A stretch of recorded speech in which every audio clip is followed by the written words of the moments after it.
Hello. We will be starting shortly. Just give me a couple of seconds and I'll be right with you.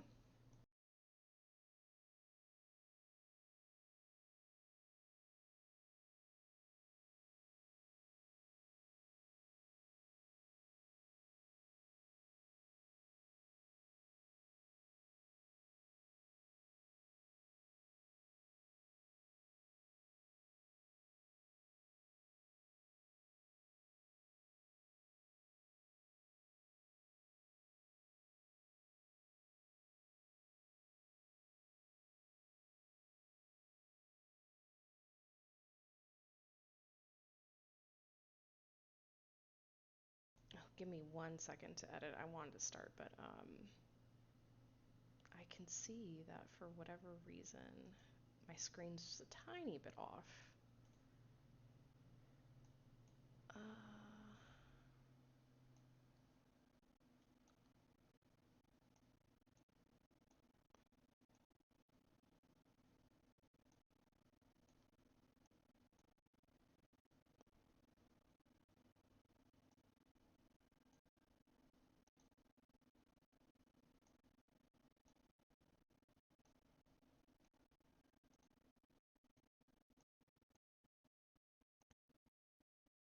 okay. Now I think that it should be showing what I want it to show. Hi. I will be playing. I know it says it's Heaven's Secret. I'm actually going to be picking up from the Shadows of Saintfour today. Um, so I don't know who all remembers, but if you either were live the last Tuesday that I went live, or if you watched the replay, you may have heard me say that we were going to switch up some of the scheduling. So I want to say, like, not last Friday, but the Friday before. Hey, we're definitely going to attempt to finish season one today. That's definitely going to be the goals to at least make it through the end of season one. So if you recall, whether you watched the replay or whether you were here live, not last Friday, but the Friday before. Hello, everybody.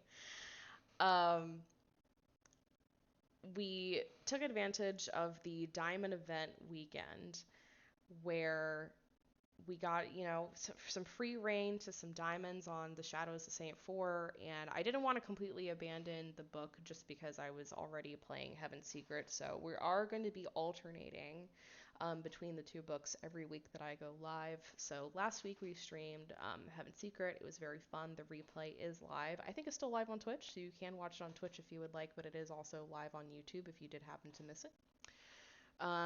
But today we're going to be playing the Shadows of Saintfour. Is Stephanie who will be romancing? I actually haven't decided who I'm going to romance yet. I was romancing Luke, and then he drugged me. So I told myself that I was going to give myself the time in between streams to think about who I was going to romance, but I really don't know that much about Stephanie as a character, so I don't want to sit here and say that I am definitely going to romance her because I just don't know. Well, I'm so sorry that your Twitch isn't working, but definitely, as soon as the stream is over, I'll try my best to upload it on YouTube as fast as possible, so you're not going to be behind at all. To be honest with you, I usually start off these streams with a recap of what happened last time. But we finished so many chapters, I don't even know if I could accurately sum it up. I mean, our main character moved to a small town, and some weird, funky shit has been happening in this town. Some people have just been going missing. So the first person, I don't remember their name, but it was like one of Luke's friends that went missing, and they found his dead body in the woods. Some creepy stuff has been happening to our main character. She's been followed. She has been, I mean, she heard voices upstairs, and when she went upstairs to go confront the voices, they like threw her down the stairs. And most recently, our best friend, I believe her name is Candy, uh, also got kidnapped. I don't know what the appropriate term is if you get kidnapped by a spirit. I don't know if a spirit kidnapped her. Um, so she is gone. And I'm pretty sure that the last time that we were playing, we were in the forest looking for her. And then I think the police like caught us and told us to go home. So that is what I remember of the story, but I genuinely I'm struggling a little bit because there were so many little minute details. Let me just catch up on stream because I was trying to orient myself in the story. Um, doesn't get as much love as Luke in my opinion. That doesn't really surprise me. Lexi, I feel like female allies are very slept on and across all visual novel apps. There are four other male love interests in this story. You try to tell me to pick someone other than Luke. Yeah, I mean, I know Eric is a Stephanie fan. So, um, I think, really let's just jump into it. If you're new to the stream, and you're not familiar with my idea of what voice acting is, I'm really bad at it. So if you're expecting any consistency between what you saw in the replay and what you're going to see here, please don't lower your expectations because I don't remember any of the voices that I did for any of the characters and I'm doing this all off the top of my head. Okay, so we are picking up from season 8. Oh, just to recap, this is good because I think there are courage and caution points, and then I forget what this is. Something. It's like whatever the glory mechanic is in Heaven's Secret. So I have 11 like bravery or courage points, 13 cautious points, and then 11 of the I don't know what this is called. And then the summary is Stephanie will help you figure out who the Pisadeira is, which I believe is the monster. Image, thank you, Lexi. I appreciate it. It does impact how all of the characters treat you. Oh no. I always forget. I always forget that there is going to be a sponsor. Hold on one second. So I guess let's just chit chat. How was everyone's Tuesday? I had a very weird Tuesday. Um, I've been working remotely at my job since I started there in like June or July or whatever time frame, and I went into the office for the first time today, and it was very weird to be around everybody um, without a mask because I am vaccinated. So our office is kind of operating under the rules that if you're vaccinated, you don't need to wear a mask all day, which thank God. I don't know how people. If you're a person who for your job like has to wear a mask all day and you work like really long hours, then like bless you because I am not capable of doing it. But that was my Tuesday. It was very weird. Okay, I'm turning the audio back on since we're past the ad, and I'm going to try to raise it up a little bit. It's going to be a little hard to hear because they're not playing music right now. It's just kind of like ambient noises of, I guess, what a basketball court is supposed to sound like. So as we continue going on, if there's an issue where like the music is too loud, it's too low, you can't hear me, I'm too loud, please let me know and I'll work to fix it. All right, so we're starting off from chapter 8, Raking the Past. You helped decorate the hall for the upcoming party. Nearby, Derek and Bobby unpacked boxes of serpentine and other tinsel. Is serpentine decoration? Mr. Nixon said that candy wasn't in the house of Sam's stepfather. What if he's not guilty? Oh, he is. I just can't get over the character design of Derek. Who else is it gonna be? The guy's a psycho. But where's Candy then? I'll talk to my dad, though I doubt it'll do any good. Stephanie came to you with the notebook in her hands. So the drinks will be here. Oh, are we getting... Oh, okay. We're obviously getting ready for the dance. My brain is very slow today. Winking. No alcohol, of course. Stephanie's adorable. Here and here we will have... Wait. Is this all the tinsel we have? 2 boxes. There's another one in the basement. Oh no. Okay. I don't want to go into the basement. No. I need you and Bobby. We need to move the tables and chairs up here. I have really high expectations for what the dance scene is going to be. Like, for those of you who have played It Lives in the Woods, I want it to be like that. Like, I want shit to go off at the dance. Why are we just standing? Are we just looking at each other? We just. Maybe someone else can go. Okay, so this is obviously a bravery versus like a caution point. Um, I'm kind of in the mood for some horror, so I'll just go. I'll throw myself into it. I'll say I'll do it.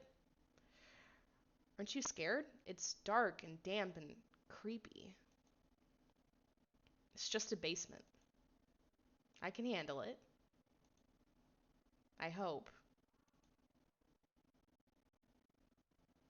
The basement was at the end of the corridor. You walked confidently, but slowed down by the stairs. Your feet slid and you fell into a black sticky mass. Okay, so we're going into a flashback what happened last time. It resembled tar, but it smelled of rot. Ah? Okay, that music scared me. Uh, no, I know that it's like Derek and Michael. So it's Derek, Michael, Luke, Stephanie. Those are the four that I'm aware of now, but typically I ask for people not to put spoilers in the chat. So thank you. I totally forgot to do my whole intro. I took one nap before I started streaming and I think it's really thrown me off, so excuse me. Try to get back into it. Um so hi to everyone on Twitch chat and also hi to everyone who's watching the replay. If you are watching the replay every Tuesday at 7 p.m. EST, I stream Romance Club, so we are switching between Heaven's Secret and the Shadows of Saintfour, as I mentioned before. So if you can join us live, I would love to have you here. Um, and yeah, I do remember, Eric, from the last time that we were in the chat of the last Shadows of Saintfour stream, someone did tell me that there were additional LIs. So I'll just kind of wait to see them, but thank you for the offer. You fell into it, just like into a spider web. You heard drumming, quickly at first, then measuredly. Bam, bam, bam! The sound was getting closer. She's looking horrified. We just had a quick flashback. I don't know how that connects to the basement, but I guess we'll see. Just get the box and that's it. It'll only take a few seconds. Does anyone else just afraid of basements and attics? Because I will never go into an attic, like ever in my entire life. If I buy a house that has an attic, it's just never, I'm never gonna go into it. Don't panic. You pushed the door, it creaked and then reluctantly opened. Ew. Ew. Plit, plit, plot. Whoa. A pipe had rusted and water flowed from the joints. Okay, so I see Lexi and Eric are like, yes, thumbs up basements. I do think basements are a part of the house that can either be really nice or really weird. I've definitely seen some nice basements, but I think they have to be really well maintained. But I've never seen a good attic. That's the thing. Basements are 50-50 on whether you can actually be in them or not, but attics are always very strange. No wonder we got flooded then. When did they last update these pipes? In the corner, there were boxes of blurry inscriptions stocked in several columns. Not the best place to store things. How do... I'm sorry, was I supposed to remember which box is the right box? Well, she said she was going to need multiple people, so I guess I'll just assume it's the big box. You looked inside. Someone's sneakers and a football uniform. Pretty sure none of that's my size anyway. Did you want to wear the football uniform? Wrong box. You touched one of the boxes and the serpentine fell out from beneath its lid. Ah, here it is. Ugh, this plip, plip, plop is disgusting. Plip. It became very quiet all of a sudden. Even the voices in the corridor were silent. You tensed. Who's there? Oh, I swear I saw a shadow. Sometimes the music itself is enough to, like, really just creep me out.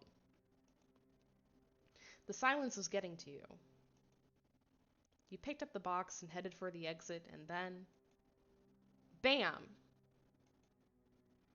Some invisible force knocked the box out of your hands. This ghost has something against party decorations, I guess. I don't want to scream. I'm trying to be a little bit respectful of my neighbors, so I'm not gonna do that.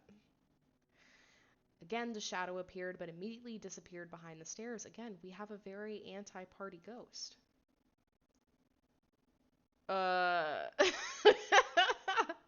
You wanted to either attack the unknown or stand still in the corner. I kind of want to provoke some shit. I kind of want to do it, so I'm going to attack the unknown. Okay, she screams. I guess you grabbed the first thing that came to hand and ran under the stairs. Get out! Oh, your nerves were fraying rapidly, and the music has picked up. The shadow jumped on the wall. Grr, okay, it's growling at me now. It made a terrible trembling wheeze. Is this thing breathing like that? The shadow passed along the wall and jumped down onto the stairs.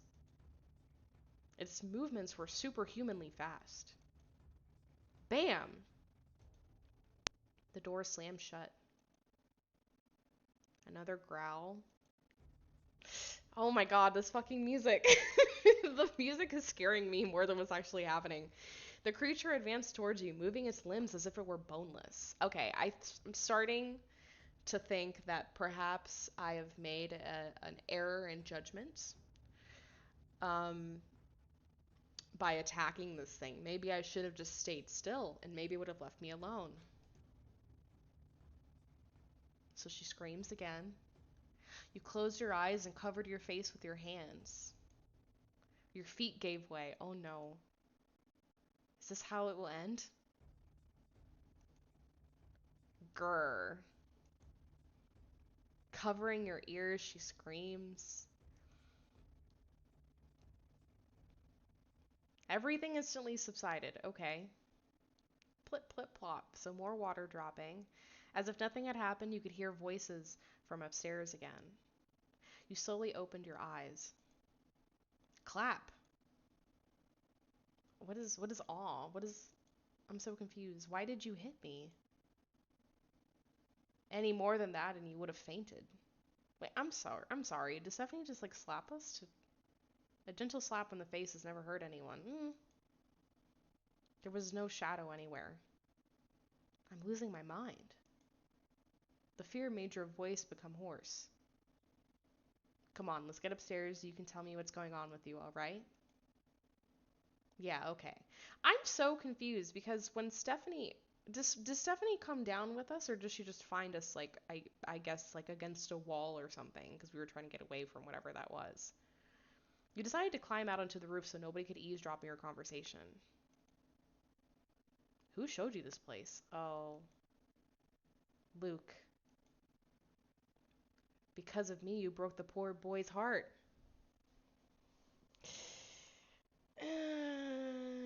I don't know. Maybe it's just, maybe it's because I'm an adult and these characters are teenagers, but I don't think it's that big of a deal that I didn't take him to the dance. Yeah, Ari, I'm with you. I think,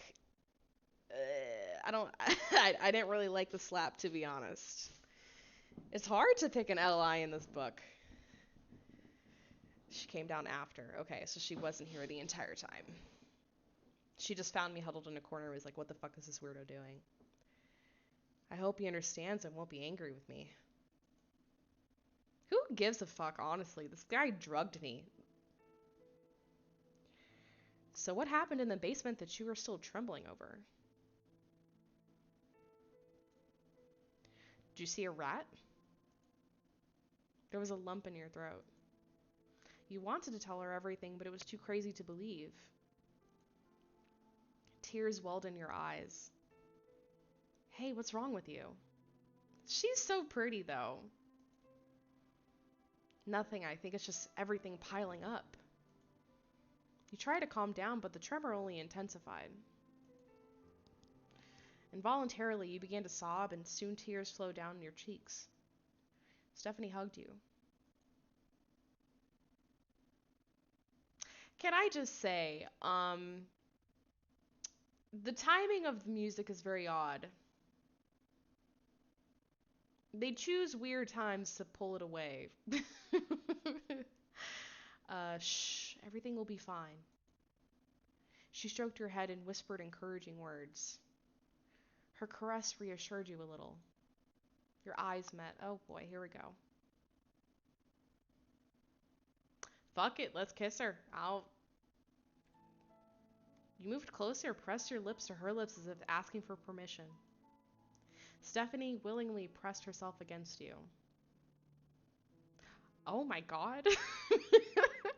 Oh, how long have I wanted to try those lips? The smell of her perfume made you dizzy. Oh my god. Not enough. Stephanie went lower, kissing your neck. Oh, no. I'm not ready to spend diamonds. I'm sorry, Stephanie. You're very cute, but I'm not ready. I'm not ready to spend 30 diamonds on you. Stephanie, someone could walk in on us. So what? Girl, we're on a rooftop. Stephanie. Oh, okay. She sat down next to you and looked at you. Maybe then you will tell me what's wrong with you? You look exhausted. Oh my god. These damn ads. Okay. Let me catch up on chat. Ari said the original three are not my cup of tea at all. Plus, I like being able to hoe around later on. Yeah, I'm really not into them. To be honest, I'm not really feeling it. So hopefully the other two will entertain me. Ari says if you just thank her, she gets mad at MC was turning me off from her completely. I did hear someone in chat mention that last time that I don't know what it is with like these LIs and like this book, but it seems like if you turn them down, they just get really nasty. And Stephanie's Lucifer, that's for damn sure. If it was Lucifer, and that's the thing, like, okay, so I've been logging in like every day to get diamonds and like look at the ads and yada yada yada. As you see, I have almost like 190 diamonds, so clearly I've been putting in some work. But I don't know how many diamonds I'm actually going to spend on this game. I really don't know. It doesn't grab me in the same way that Heaven... I mean, it's a good game. Don't get me wrong, I'm enjoying the story, but I think a lot of the diamonds I've spent have been on like LIs and stuff, and in Heaven's Secret, I'm not feeling that way. So that's why you spend so much time together. Oh, why is she upset about me spending time with her? Why does she look angry about this? Candy, are you jealous? And what if I am? They definitely made turning down characters so much better in later books. Yeah, it's just, I mean, I guess it too, as nasty of a reality as it is, a lot of people do get quite aggressive when you turn them down. But for it to happen with like every single character, it's just like makes it hard to want to pursue them later on in the book. Poppy. Not in that sense. I thought Sarah traded me for Stephanie. I was hurt. Aw, she's jealous. I have a different friend. I would never trade you in. Oh. Once again, you told the story about everything that had been happening. For most of the allies, other than 2 or 3 of them, are only really good if you're into them. Like if you take all their diamond scenes. That's kind of how I feel about like Luke. Like I think I thought he was cute, and so I kept taking his scenes. but I don't know if he really would have made that much of an impact on me if I hadn't taken them. Your voice trembled and broke off. I no longer felt like an adventurer or something unusual. You were simply scared. After the story, Stephanie was silent for a long time. Say something at least. I don't know what to say. I understand it's hard to believe. What? Oh, no, that's not the point. Then what? Stephanie turned pale. You think this creature, what it's called? Oh, I didn't even notice her face. The Pisadeira. Yes. You think it took candy?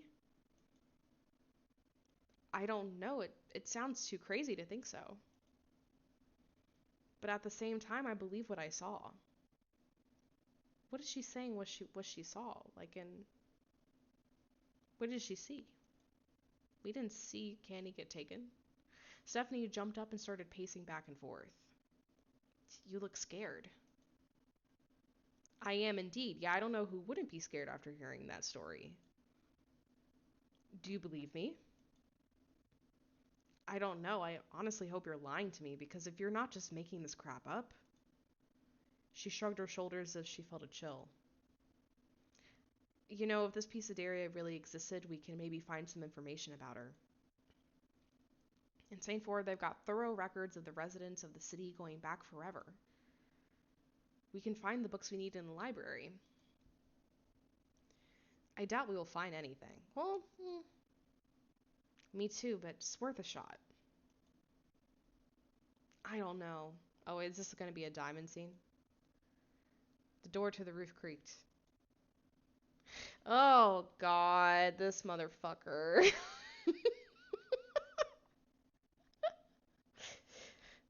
The principal prohibits climbing onto the roof. What are you doing up here? He's probably still pissed at us for reporting him. We were just leaving. The janitor watched you leave. Well, at least he didn't do anything too creepy. Is he following us? I don't think so.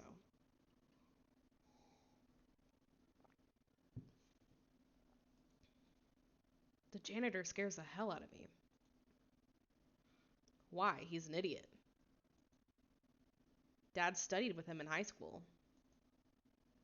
He told me that the guy was always strange. Yeah, I would say it was probably understatement of the century. Right before graduation, he suddenly dropped out of school and went to work at the monastery. A monastery? The nuns were too holy to mop the floor, apparently. I don't know. Stephanie tucked a strand of your hair. I advise you to look in the mirror. What's the matter? Oh, what? You opened your locker and took out a mirror. Yeah, what? Seems the wind on the roof did quite a thing to my hair. Oh, God. No. Oh, that's a cute look. I'm not gonna spend diamonds on it. Oh, no. Oh, no. Oh, no. It's not better at all. That's better.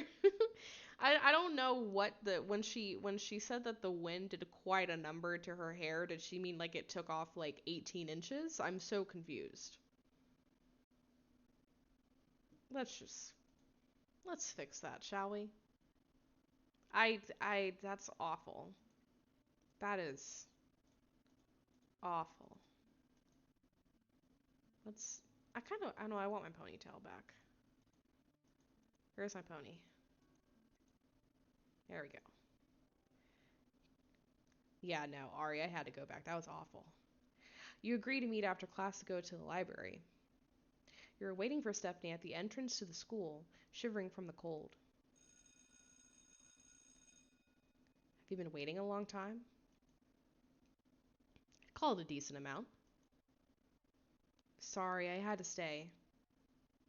Let me guess, Miss Baker? Yeah, what a bitch. You headed off to the city library. I honestly thought it was going to be a dime and say I didn't know we were going to do this for free. As soon as you enter, Stephanie confidently walked toward the woman behind the counter. Excuse me, could you help us with something? Yes. We are looking for information about a person who has long lived in Saintfour. I don't know if... Do we need to talk to the librarian about this? Do we have to get her involved?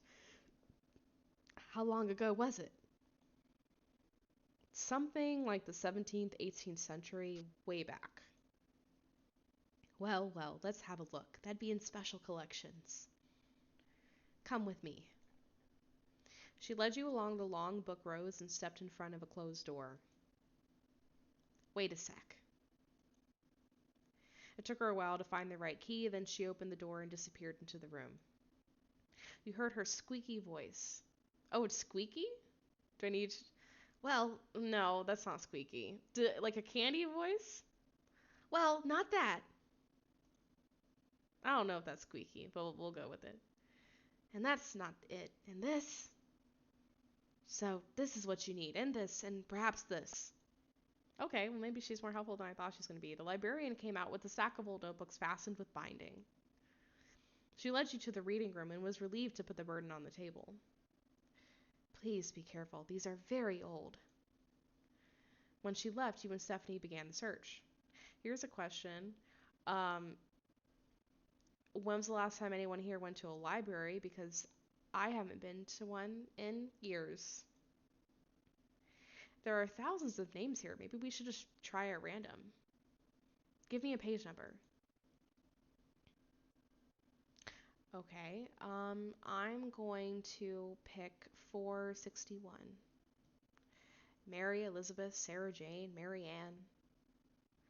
Oh, those double names. Maybe it's not a first name, but a surname? Let's try. Oh, God. Eric said, LIs are only good if you choose them. They are mean if you choose someone else and not choose them. Yeah, I don't really like that aspect of the writing. I really don't. We'll do 66. Douglas, Lanchester. Nope. Oh my God. How are we supposed to know who the name of the Pisadeira is? Harrison, Young. Nope. Ugh. Wait. What is it? There's someone named Pisada? Pisadilla? What? How do I say that? Pisada? I'm gonna say Pisada. Is it Spanish? Oh, please don't tell me that's Spanish because I'm Spanish and I don't know how to pronounce that. Sounds like it. Look here. Her name is Ira, right? Pisadeira. Pisadeira. Okay. Stephanie turned pale again and your hands were shaking. I didn't expect to actually find her.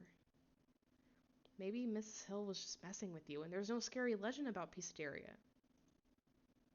Maybe it's just some normal girl who lived in Saintfour. No. Sarah says possible. I don't, this is real. Here's her address. This is some kind of madness. She really existed. So we know where we need to go. What's this? Stephanie picked up a book that the librarian also prepared for you. The History of Saintfour. Well, what do we have here? Stephanie flipped through the book, reading only the headlines. Colony, war, blah, blah, blah. Oh, here's a chapter called Interesting Facts. Saintfour was Lovecraft's favorite city, and he often came here looking for inspiration. For more than 10 years, we had our own Salem witches. Okay. More than 20 girls were burned.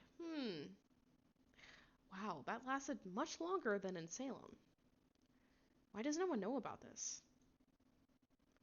And also, it says Saintfour was one of the last cities to abolish slavery. A backward little town. You returned the books to the librarian.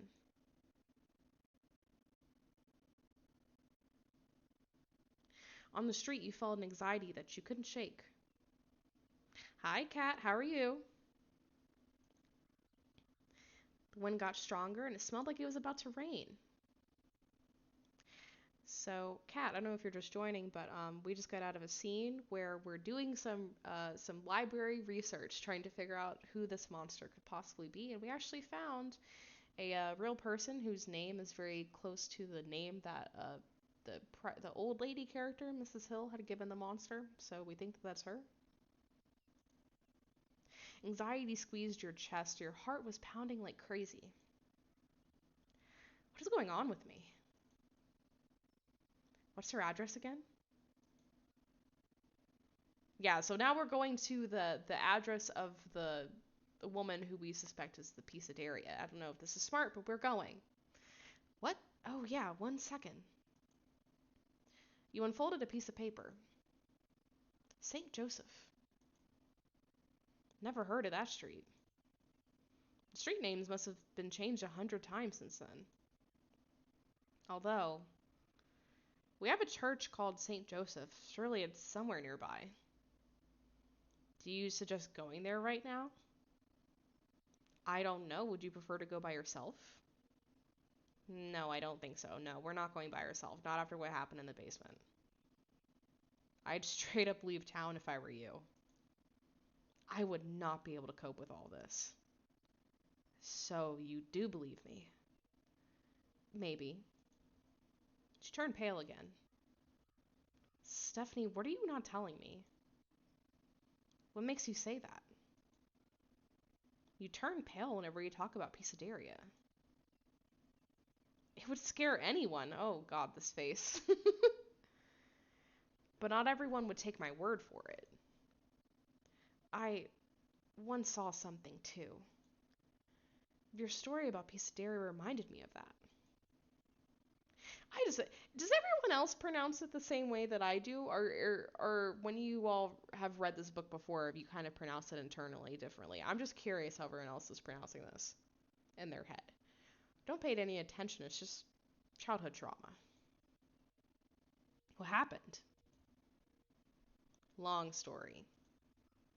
And almost as crazy as yours. Oh.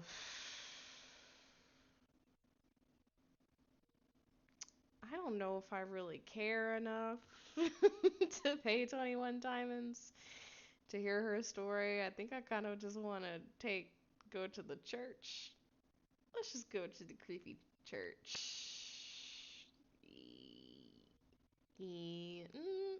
Let me think about it. 5 more seconds. Yeah, no, we'll go. We're going to the church. Thank you, Lexi. Yeah, I wasn't sure if I should really commit to the 21, putting a 21 diamond down on that scene. Every time I see it, I pronounce it differently. Yeah, I don't know how to pronounce it. I don't know. Maybe I'll look it up and see if I can find a pronunciation of it afterwards. My grandfather died before I was born. Grandmother loved him madly and couldn't accept the death of her husband. She began to look for ways to communicate with the other world. Oh no! This is where this is where it gets fucked up. Do have any of you ever tried like a Ouija board or any type of other thing where you communicate with spirits? Because for me personally, I've never done that. I stay the fuck away from that because I personally believe that's how you invite that type of shit into your life. Everyone thought she was crazy. But once I witnessed some kind of ritual, I can still see her crazy eyes and those scary shadows dancing on the walls. I was hysterical at the time. My grandmother barely calmed me down. She told me that some souls, for whatever reason, linger among the living. Over time, their appearances all distorted and they stopped looking like themselves. The echoes of the past form some vague goal in their sick mind, shaping them. And they pursue those goals, but they can never reach them. I don't know if it's really happened or if it's just a child's nightmare, but I can't forget any of it. Yeah, no, that would fuck me up. Ari, I'm right there with you. If a Ouija board, if if I drove down the street and saw a Ouija board on the sidewalk, I would turn around. Like I am so genuinely opposed to those things. And I remember I had a friend that lived down the street, in my childhood home. She lived down the street, and one day I went there and she pulled out a Ouija board. And I told her, I said, you either put that shit back where you found it or I'm fucking leaving. Because I just, why would you want to tempt that shit? Scaredy cat. Lexi, do you have a Ouija board? Have you used it before? I don't fuck with those things at all. You got so carried away talking that you didn't realize how deep into the park you had wandered. There wasn't another person for miles around. It's getting cold. The sky was gray and inhospitable. You again felt uneasy. You heard your own rapid breathing and didn't immediately realize that the other sounds were suddenly gone. Huh? Stephanie froze too. How did that go, Lexi? Was it like a scary experience, or were you guys just kind of like, nothing really happened? A distant, rather subconscious sense of the inevitable arose within you. Did you hear that? All I hear is birds. What? What did I say what like that? You tried to silence your breathing and listen carefully. What? I'm listening, but I'm not hearing anything. I can't hear anything. Hush. Right now. Uh, a what? What? What is that? Uh, yeah, so I'm confused as well, Sarah. Another. Why? I don't know what that's supposed to be. Is that a baby crying? Okay. Lexi said it was kind of lame, which I know some people have used Ouija boards and said nothing happened. Ari said, when I was in my last place, my roommate had a ghost communicator app. No! On their phone, and it literally started talking about something I was writing at the time, and that's as close as I've gotten to using a Ouija board. No, no, no, no, no. No, no, no. No, no. Fuck all of that. Fuck all of that noise. Of course, now that decides to work. No, you haven't missed most of it. I don't know. I feel like we haven't really done that much. We went into the basement, um, got spooked, went to the library, learned a little bit more. Not really a lot of plot has happened so far. Yeah, I agree with Kat. That's a big fucking yikes. That's a big no-no. Is that a baby crying? It looks like it's coming from there. Bruh, bruh, bruh. We better not. No. Mm-mm. Mm-mm. If I hear a child out in the woods, I'm not going after them. She pointed in the direction of a small hill buried under stones. Stephanie, this is not our business. It's not our business. I don't give a fuck, Stephanie. I don't give a fuck if I lose an image. How can you say that? It's a living thing, a little baby. I'm not its mama. You do what you want, but I'm not just gonna walk by and do nothing. Well, Stephanie, go ahead. Go ahead. Go by yourself. Stephanie ran towards the hill. We'll see if she comes back. No, I don't want to follow. You had nothing else to do but follow. Eric, how many podcasts do I have to say that I don't fuck with kids? I do not like children. I'm not going after a crying baby in the forest. You call help for that. You call like social services or some shit for that. You let them deal with that shit.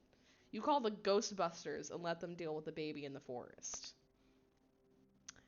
Lexi, I'm not familiar. I don't know if I'm familiar with Charlie Charlie. Ari says the reason I hate horror. Yeah, so I'm a big fan of horror and media and horror fiction, and actually I like true crime too, but I would never attempt to do any of this shit in real life, to be honest with you. So baby keeps crying. Hear another wah.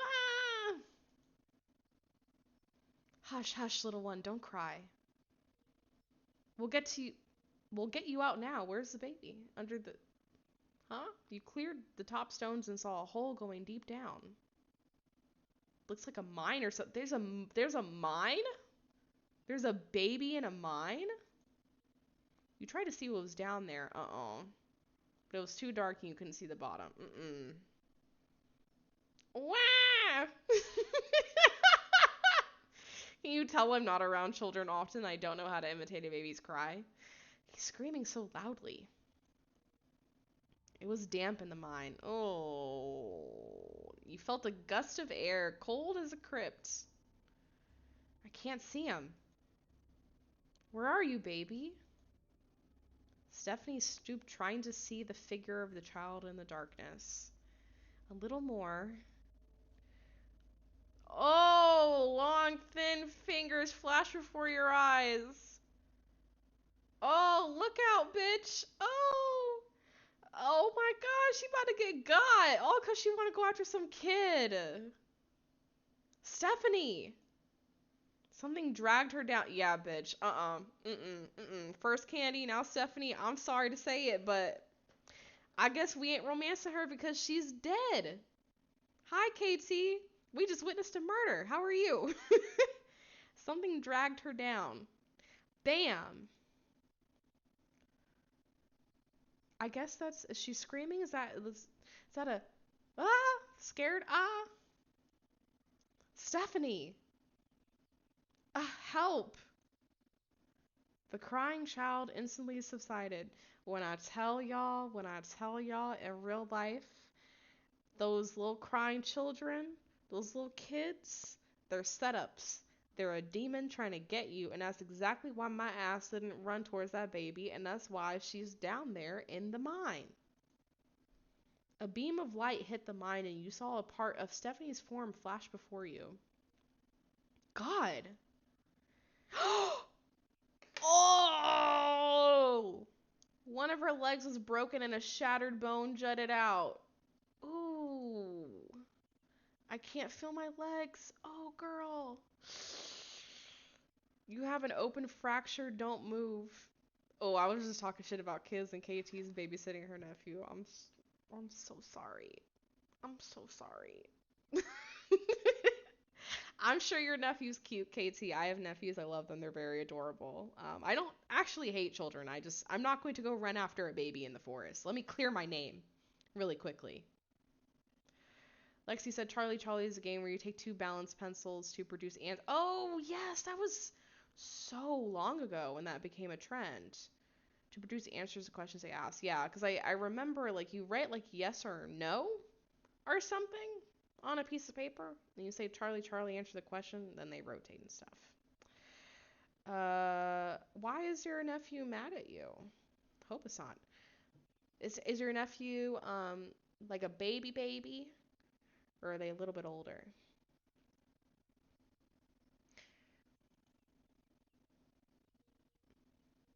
Should I keep the cursing down? Can the nephew hear me?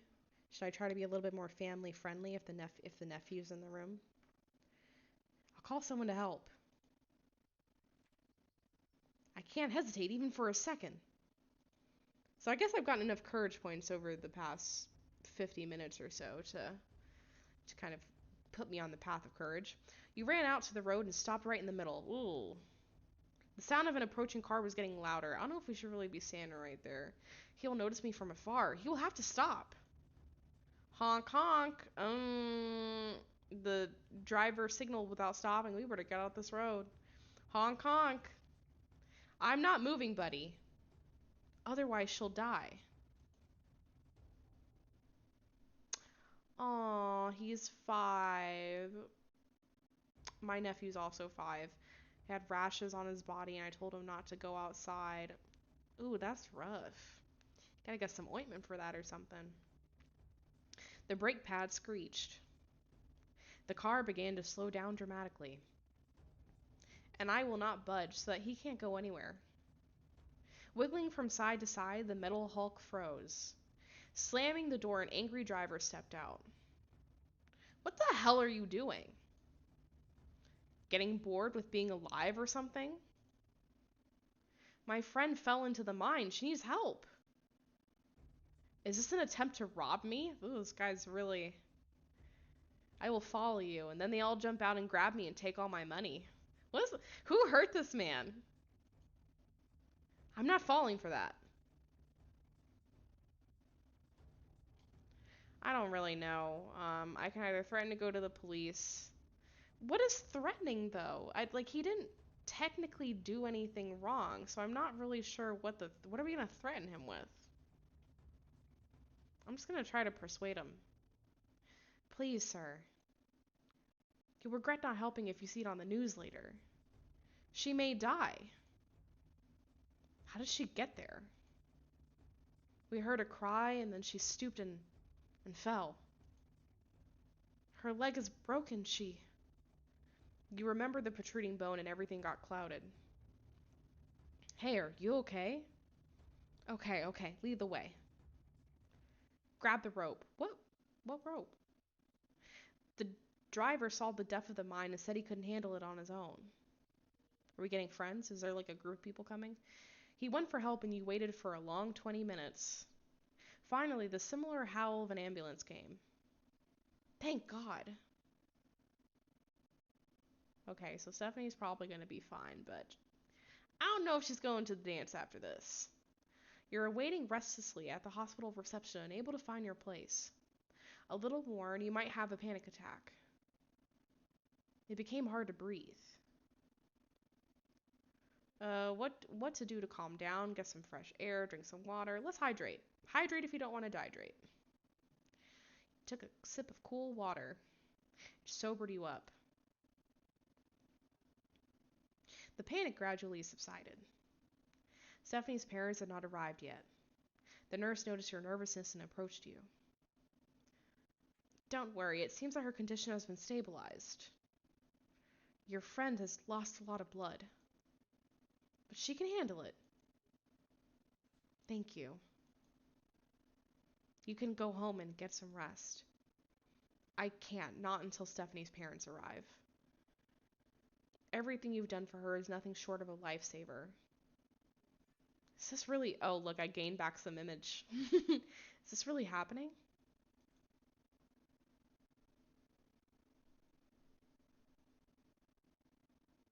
Oh, you have your nephew and your little sister. Ooh. Good luck.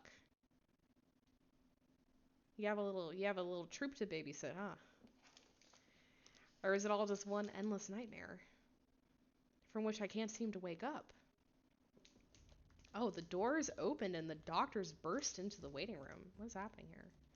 A patient was being rapidly carried through on a stretcher. The nurse immediately ran to them. You got up to see who they had brought in. Oh boy, who is it going to be? Is it going to be Candy? Ah! Let go! Hey! Let go! Recognition flashed in the nurse's eyes. Do you know her? Yes, it's Candy. Her name is Candy. Hearing a familiar voice, she opened her eyes. Oh boy. She looks a little bit worse for wear, but at least she's not dead. Sarah? Yes, it's me. Something distracted this thing, and I ran away. If anyone needs a babysitter, call the uncle brother. Man, you're... Woo! I'm glad I live in a different state. my my brother. I mean, I love my nephews, but I've seen how they are.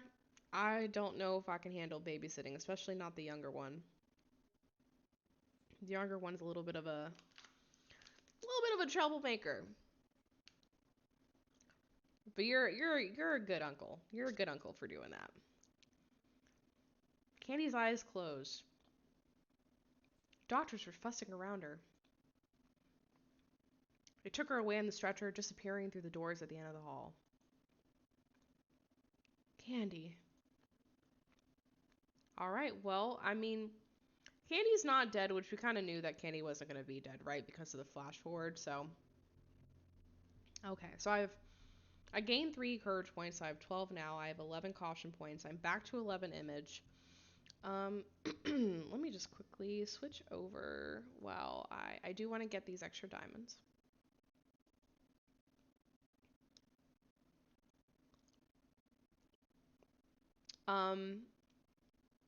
So Stephanie's obviously not going to the. I don't want to say she's not going to the dance. You can still go to a dance with a broken leg, but that's a little unfortunate. It doesn't seem like our date is gonna go the way that we had planned it, to be honest. Hopefully I don't have to replace her as my date. Hopefully I can still go with Luke. Okay. I'm almost 99% sure they're gonna try to give me another freaking ad. But we'll see. Okay. Starting with season 9. Chapter summary says even ghosts have a pass. So let's go ahead and play. Yep. I knew it. Lord. Does anyone else deal with this amount of ads when they play Romance Club, or is it just me? V says she won't go on a date with someone if they're wearing a cast. But it's a dance. I'm trying to dance. It's not the cast, it's the activity. That I'm a little concerned with because, like, how's she gonna dance, y'all? I'm trying to dance. Trying to get my dance on.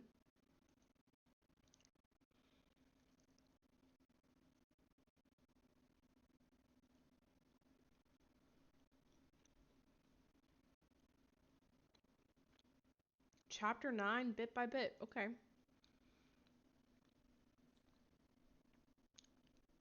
We're sitting on the edge of Candy's hospital bed.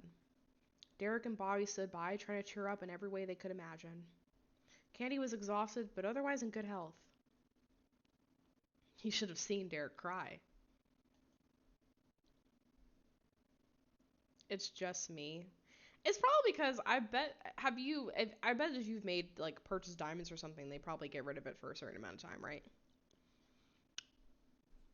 But Bobby was afraid for us all. Candy, I can either ask her, how do you feel? Do you remember how you got here? Let's ask her if she remembers. I I don't really remember. I don't remember what happened. Candy was looking at you, then at Derek and Bobby as if she was looking for support. She squeezed the blanket and nervously shook her head. Calm down, everything's fine. You are back with us now. What are you doing? Oh, did I fuck up? Don't remind her. Did I fuck up? I'm sorry. I'm trying to get answers. I'm trying to figure out what's going on. Oh, God, y'all. I'm losing image left and right. Candy did not remember what had happened to her. Oh, they go away. Oh, shoot. Maybe I just need to buy some diamonds. And she also forgot her last words to you in the waiting room. Yep, definitely a whoops, KT. She looked calm, but the slightest excitement made her panic and cry. Mr. Nixon entered the ward. I hope I'm not interrupting your conversation. Why is this man smiling so hard? Candy, how are you? Hello, Mr. Nixon. Guys, will you leave us alone for a bit? Candy grabbed Derek by the hand, frightened. Don't worry, honey. Oh, the smiles. Derek gently freed his hand. We'll just be down the hall if you need us. Okay, she's obviously unsettled, understandably so. It's scary to imagine what happened to her. The important thing is that Candy is back and seems unharmed. But the one who did it is still wandering loose in Saintfour. What if he doesn't stop? Stop it. We need to check Pisadeira's address. It may be a waste of time, but what do we stand to lose? Who should I go with? I'm definitely not fucking going with Bobby. Like, not for not for a second am I taking Bobby with me. Like, out of the two of them, I think Derek, if something goes down, I think he's the most likely to stay by my side. Because I want to bring someone who's not going to run away. He heard in cop class that he's just not a people at ease without them knowing his smile was like that. Yeah, it was very unsettling. He seemed a little bit too happy to be in the hospital room with them. When you say Derek won't go no matter what, like if he's not gonna leave? Should I pick Bobby though? I'll pick Derek. I just want to see what happens. Derek, what do you say? I will say that you are right. It is a waste of time. All right, well, that's the answer to my question. I won't leave Candy alone. Play detective yourself. Oh, okay. Well. I'm gonna still let me choose Bobby. Bobby, what about you? Will you come with me? With you? Why does that surprise you so much? Sarah, I don't know if it makes sense to go. Is this an image thing? The fact that the church is named after the same saint as the street 200 years ago does not mean that the Pisadeira lived there. KT, are you pushing me towards Derek? Is that how I'm getting pushed to by you? It doesn't hurt to check though. Come on, don't leave me to go by myself. Yeah, Bobby, I can handle everything here. Go with her. You never know what will happen. Could something happen? Bobby. Okay, I'll go, but not for long.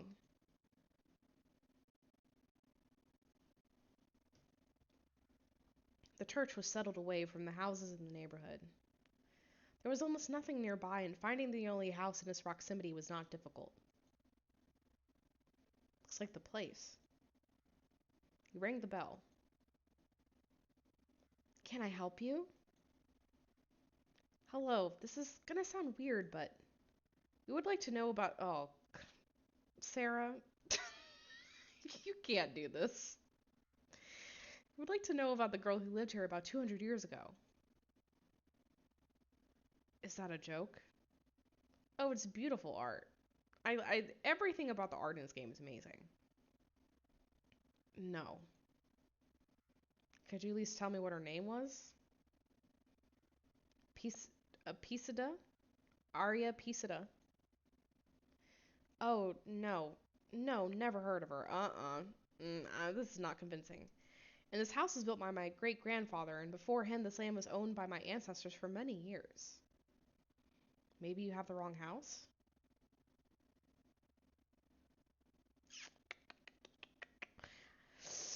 I don't want to piss her off. I'll just say yes, probably. Well, it happens. I'm sure you'll find what you're looking for. Thanks anyway. You'd already stepped off the porch when she called back to you. Oh, wait. I remember grandfather once mentioned the luck of our family. He said that the land was given to us for free by a girl who joined the monastery. Oh, no. This whole monastery thing, this whole monastery business, there's something going on with the monastery. I don't know her name, but maybe she's the one you're looking for. And what monastery was that? Casey says the last name sounds like pizza. It does sound. That's when I first started pronouncing it, I keep pronouncing it like pizza, and I'm probably mispronouncing. I'm probably grossly mispronouncing it, but I don't know how to actually pronounce it correctly. There was always, there has always been only the one in Saintfour for several centuries. She told you how to get there. Thank you. Goodbye. Good luck. All right, we're going to the creepy church. You know, before I used to read on weekends, collect plants, dry them, recreate them in pencil into a notebook. And now I spend my weekends searching. I don't even know what to call it. You can go home. I'm not holding you hostage. And then Derek just says that I was scared like he knows. Are you? At all? You took the bus, got to the other end of the city, and then walked for about an hour. All the way, Bobby was whining that he was tired and was shaking at his inhaler like it might be an issue. Finally, you reached the place. Season 3. Yeah, I'm interested in seeing the story ramp up a little bit. Like I think we've gotten a decent amount of teasing at like what this could be, what the monster could be was kind of causing it, but I want to get into the action. Compared to the city, it was unusually quiet here. Oh, this is actually really beautiful. Unconsciously, you and Bobby fell silent. Like thieves, you walked towards the massive doors of the monastery, scanning around. Time seemed to stop here, frozen in the Middle Ages. There was a girl at the door. She noticed you from the very beginning and watched you approach. What brings you to us? Hello, we wanted to know about one girl who was a Novitite here. Is that how you say that? About 200 years ago. I'm afraid I cannot help you. Our monastery has a rich history and many rescued souls have visited it. In the garden, you notice a woman walking. She looked stricter than the other girls. Oh, could we talk to your prioress? The Novitite turned to the nun. So then this is the prioress. She does not speak with strangers, only with the girls who are going to take vows. Sorry. Can't go any further. Only girls are allowed here, and only those who serve the Lord are ready to begin this journey. Sorry. God be with you. You went back. For a while, the Novite watched you and then disappeared behind the doors of the convent. Wait for me here. What are you thinking about? Yeah, girl, what are we doing? The woman in the garden. Surely she's their prioress. I'll get into the garden and talk to her. Are you out of your mind? Yeah, this feels kind of disrespectful. Wait here and don't worry about it. Oh, God. Running through the garden, let's just bend down and slowly pass by. Let's try to sneak in here. Trying to be as quiet and unobtrusive as possible, you went towards the garden. At that moment, the Novitite whom you had spoken to looked outside. You crouched, waited, and walked on. Oh, it's so pretty. The prioress is pruning withered leaves from the plants so you suddenly appeared in front of her. She flinched. Who are you? Sorry, I didn't mean to scare you. So what do we owe your visit? I'm afraid you won't believe me. Girl, if you don't you just ran up on this woman, if you don't just get it out of your mouth what you're trying to talk to her about, it's hard to be surprised by anything at my age. I am listening, child. Breaking and entering MC specialty. It feels a little wrong to be doing this, to be honest. I feel a little dirty doing this. Told her everything. When you started talking about Pisadeira, the prioress's face stretched out, becoming even more serious. You're in luck. I know something. Really? The story of this girl is unusual. It was passed on from generation to generation for many years. There were many rumors. Oh God. 31 diamonds to get the scene. I'm not really into these detailed flashbacks. Like I know I'm going to get the story if I even take the free option, so I'm just gonna take the free option. Like I don't need the whole flashback. Nobody knows where Pisadeira Araria came. Ira? I just totally fucked up the whole thing. Pisadeira came from, or what happened to her. But they say she ran away from something. She had neither family nor relatives. It was rumored that this was not a girl at all, but a man in a woman's body. Oh, okay. Who knows, maybe the rumors are true. Arya hated her appearance and never looked in the mirror. This was not terribly surprising because...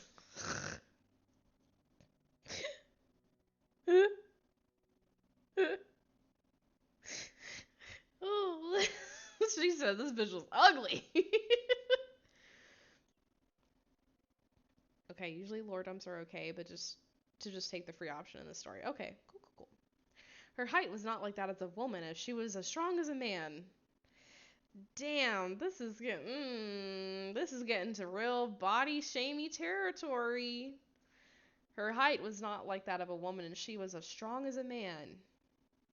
But Ira did not remember anything at all. Yeah, KT, I'm with KT and Kat. This is rough. It is said that she stole something and ran away. She was found in prison at the Covenant.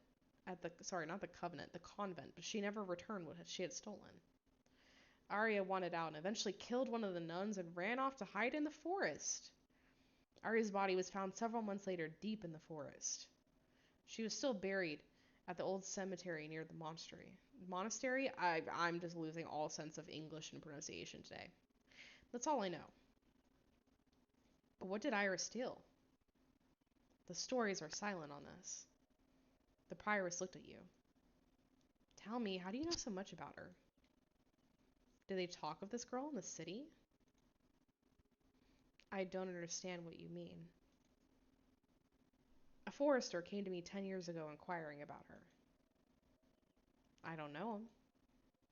Did he also meet with her? Do you know where he lives? Much time has passed, but back then he lived just beside the lake. Ooh, it's the lake house. Okay, so we're getting to the lake house, which is where the story is taking place in present day. Okay. Thank you so much. As you left, the prioress called to you. This place is sacred. I asked that you not lie. Oh, I asked you not to lie to his walls anymore, and not to come here in search of rumors. Seeing you, Bobby sprang to life. Why did that take so long? What's up? You told him what the prioress revealed. And so it looks like we've got a forester to track down and have a chat with. The monastery was surrounded by a forest. To get back to the city, you just had to walk along the trampled path without turning. But something went wrong. Huh? Are we lost?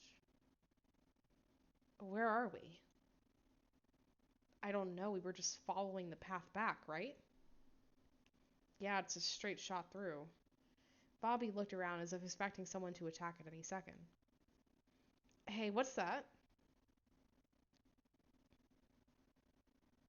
Oh no. He ran towards the dilapidated building. Hey! Hey, uh-uh. No. No. Hey, hey, hey, hey. His voice echoed. Oh, okay, I thought it was a ghost. I didn't realize. I thought it was a ghost talking back to him. I didn't realize it was an echo. Yeah, okay, that's what my first thought was too when I saw the well. I was like, oh no.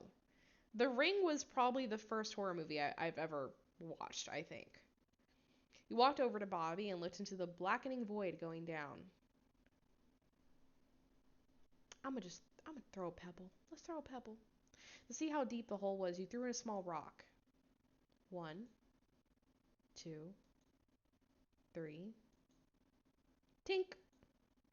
Tink, tink, tink. Leaving behind the structure, you went on and soon found the path you were looking for.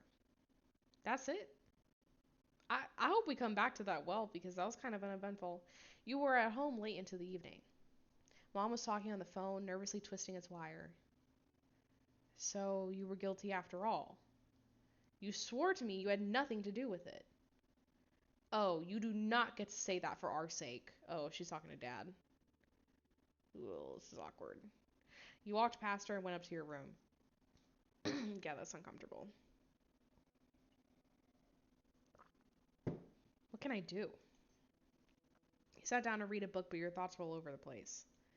Yeah, I'm glad Dad got out of there because the last scene that we had with him and Mom, she was throwing some shit at him. Anxiety took over, and you weren't gonna shake it. Mom continued to fight with Dad. Her irritated voice sometimes reached up to your room. Baby, oh, it's Baby. I forgot about Baby. Baby's here. Baby ran up to you and wiggled his tail. Hey, Baby, did you eat? Woof. He's so cute. Look at his little collar. You stroked the dog, but it suddenly froze, sniffed at you, and snarled. God, is this dog ever gonna like us? What's the matter? The pet carefully looked at you as if trying to read your thoughts, and for a second you saw the convent in the reflection of his eyes. The heck? But it disappeared quickly, and the dog waggled his tail again. So what should I do? Maybe I can go for a walk? But with whom? Oh, God.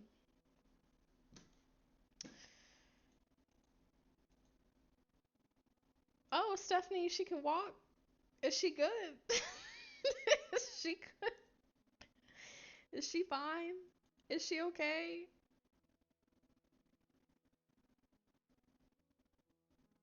I don't know. I'm kind of torn in between Luke and Stephanie. I know that it's messy because of what he did to us. Listen, before y'all even come on, don't come at me in chat now. I know. I know what you're thinking. I know.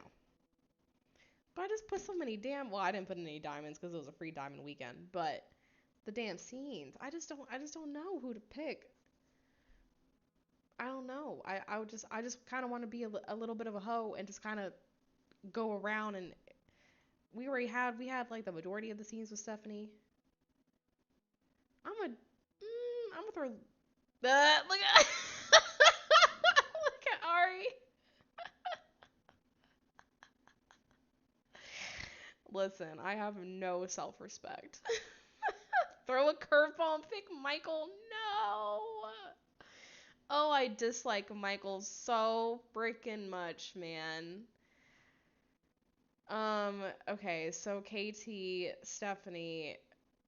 says Stephanie, Eric says Stephanie. I'm assuming Ari's suggestion would be Stephanie as well. Luke trash. She said Luke trash. Oh, I love Luke. Ended with Derek, but I still like Luke, so I'm not gonna come for you.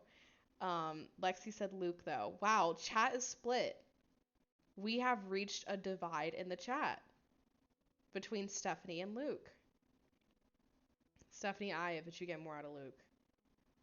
I just feel like we spent all fucking like last chapter with her, you know? Like, I need a monogamous relationship. Luke makes me throw up. If I could say no, if I could, I'd say no one, but pick who you want. Yeah, I'm not like super into like any of these OIs, to be honest. Stephanie's definitely the best. She's a cutie patootie, let's be honest. She's cute. She is cute. But I don't know. I don't know. I'm gonna talk to. She is in the hospital. So that was my question, Ari. Is like why? No, I'm not gonna go with Michael Lexi. Poor girl got sidelined. Well, she's in the hospital. How am I still gonna walk with her? I'm so confused. Yes, anyone but Michael. Okay, so we can all at least listen. If nothing else, we can hold hands on it not being Michael. I'm gonna go with Luke because we're still gonna go to the dance with Stephanie. So we know that we have an upcoming date with her. So I'm gonna go with Luke. I'm gonna let him know. You still fucked up. I'm still a little mad at you, but I still want to be friendly, right? Let's take that approach. Let's see. Let's see how it goes. When Mom was done with her phone conversation, you called Luke and agreed on a date. Oh, V has a hard no dating policy for people in hospitals or in casts. How do you take a walk with someone who has a broken leg? She's in the hospital. Did you have a private scene with Stephanie at the hospital because the scene is sweet? I don't think that I got that option to have a private scene with her. Or maybe it just hasn't come up yet. Oh, you go visit her at the hospital. Oh, I was like, how the fuck do you have a date? Okay, I wish they had explained that a little bit because I was like, how are you gonna go on a date with her? But if they're in the hospital, well, I guess it would depend on how far along. No, in a wheelchair they probably could move as soon as they got the cast on. But I don't think she could be in crutches, really. I don't think, not this early, right? I need to clean up first. All right, all right, all right. Listen, we have some very vocal opponents to the choice that I made, and I understand. I understand. I will accept the slander in my chat because I get it. I'm not gonna buy diamonds. What? Okay. Let's just wear a simple dress. This seems good. Now I can go.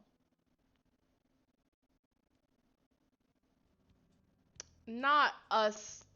Not us. Not us going on a date at the same place as Stephanie took me, bro.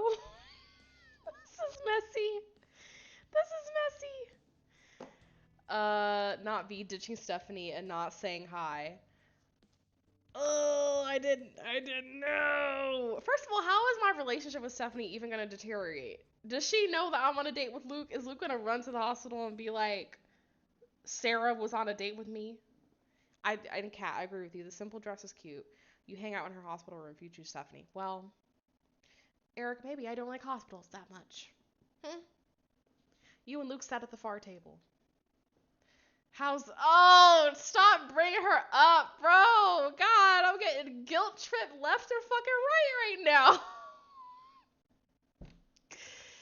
Oh, everything worked out fine, thank God. You look good. Luke will brag because he's a douche. Thank you. Did you just call me out of the blue or did something happen? I called because... Oh, I can either say I miss you or you are my friend. Ay, ay, ay, ay, ay. Oh, I'm not ready to jump back into the romance. The easy question, why didn't you visit me? Oh, y'all are rough in this chat. Oh, I called because I missed you. You're my friend. I don't want to cancel out the option though. I'm gonna say I miss you. What about Stephanie? Look at his face. He's horrified. He's like, what about Stephanie? You guys are going to the dance together. You can't like two people at once. That's not allowed. Are you worried about it? A little, but I can forgive you for anything. I know. He looked traumatized, Kat. He said this with a great deal of inner pain. Okay, okay. It was one dance date. Let's calm down. You realize that he was accepting it with a heavy heart. Yeah, what the fuck was that? You looked into his eyes, so kind and open. Oh, no. No. You put your arms around his neck. Thank you for everything you did for me. For a moment he was confused, but then he hugged you back. An unexpected rush. What? Without saying a word, he hugged him even tighter.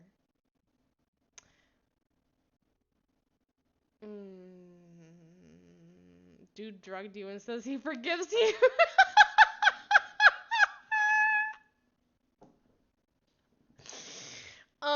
Can I be real with y'all? Can I be real with y'all? I kind of wish I had taken the scene with Stephanie because this is a little awkward. This is a little weird. The dialogue. This is not hitting right now. Spent the rest of the evening talking. At the beginning, Luke was rather laconic. His thoughts were somewhere far away, and you didn't know if he was thinking about you or something else. But soon his eyes became cheerful again, and he began to talk more willingly. Whatever happens between us, we are friends first. And this is great. There were a handful of customers, but you did not pay attention to them.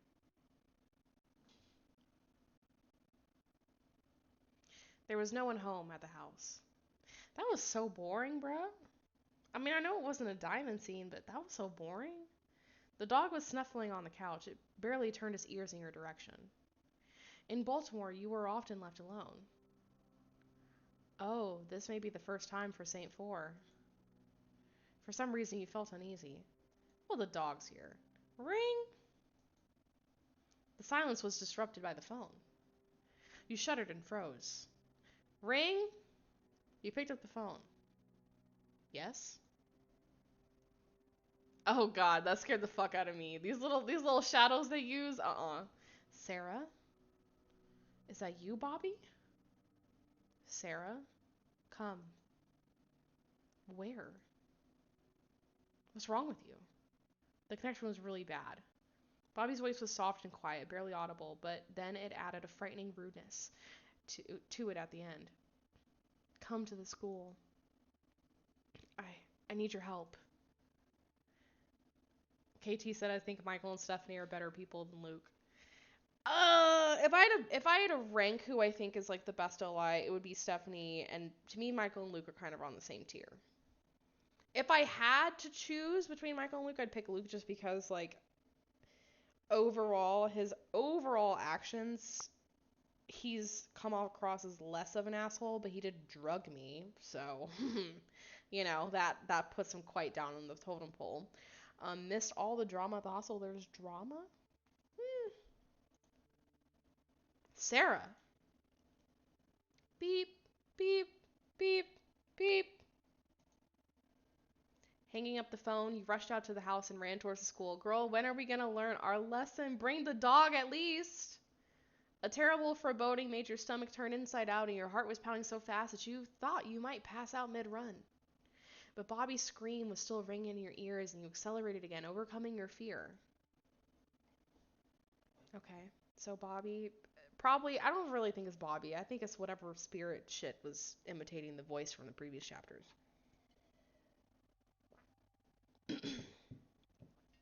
Bobby? Oh, this damn heartbeat. The shadow stood up from behind the desk and moved towards you. Well, finally. I almost soiled myself. What happened? You're asking me? You called me and told me to come to the school right away and that you need, and that you need my help, I came but no one was here, Bobby? And now you're gonna ask me what happened? Seriously? Bobby. What? I didn't call you and I came here for the same reason you did. Question mark? Bitch. Oh, this hoe is so scary. Another question mark? Miss Baker walked in silently, and without saying a word, she closed the door behind her and then turned the key several times in the lock. Turned the key several times? You can only lock a lock once. She trying to triple lock that shit? What are you doing? What to do? Oh, let's wrestle the bitch. You approach Miss Baker carefully. Without moving, she watched you approach her. The metal ring of the keys was clamped in her hand. We's like to be going now. You sharply grabbed the keys, but she managed to hold on to them. Her eyes glittered with black sparkles and her face was distorted in a familiar grimace of anger. Not a Wendigo mimicking voices. Yeah, pretty much is what I'm thinking. Miss Baker shook her head, twitching more and more with every second. Y'all, we gotta get the fuck out. Her body convulsed and her arms and legs twisted at odd angles more than 90 degrees. Oh my god! I knew this bitch was weird. Her bones creaked in the silence of the room. I knew this bitch was weird. Ugh, I'm right with Bobby. What the fuck? What the hell? Oh god. Miss Baker got on all fours, her limbs lengthened and her knees bent back in the opposite way. Fuck, this is my nightmare. Whoa! Oh!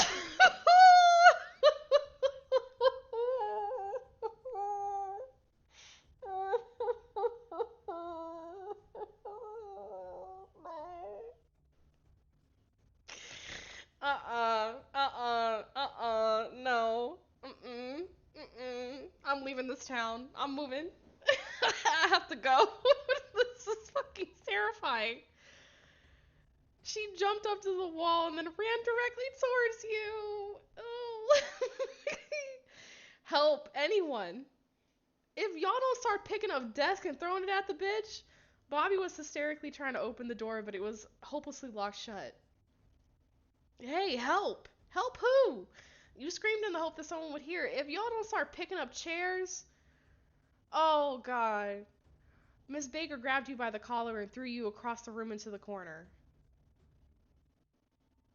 Oh, my God. Inhumanely quick, she scrambled over to you and hovered over you, pressing her face near yours. Oh, you looked into her black eyes. You wanted to fight, but you couldn't. Why not? There wasn't enough air. Ugh. Ugh. Instinct-driven hands convulsively shoved Miss Baker away. But she firmly sat on your chest, opening her mouth. You began to choke, feeling the sticky resin enveloping your lungs. Your mind had reached its capacity for horrific situations. We about to pass out. It seemed like it seemed that anything more in your heart would stop, unable to bear it all. But Bobby, about to faint, crouched in the corner.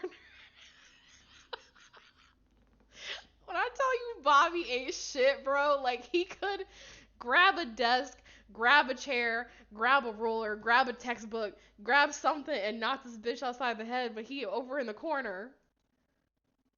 How do I save myself? Squeeze her eyes out. I'm gonna squeeze her eyes out. Her black eyes burned through you. You stretched out your hands, dug your nails into the creature's eyes, feeling the blood vessels under your fingers burst in the deep crimson blood flowing out of them. Oh my God. Oh. Her grip weakened and you managed to free yourself and run out of the office, taking Bobby with you. Bobby, you ate shit. Fear gave you strength. Sorry for not helping you. No, we gonna talk about this when we're out of this bitch. I was seriously paralyzed. Bobby, we will talk about this later. Now was not the time. In the hall, you ran into someone, but in your panic didn't pay attention to who it was and ran past them out into the street. Finally, you turn around seeing the janitor through the window. This bitch is always here. Get out of there. A tall, thin shadow emerged from the darkness behind him. It raised him high into the air, his legs dangling helplessly. Miss Baker held him like this for a few seconds and then decisively twisted his head from his shoulders.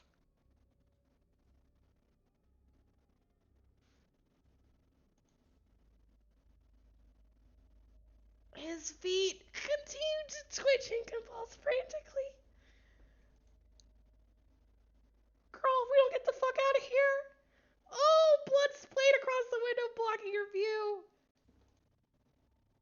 Holy shit. What the fuck?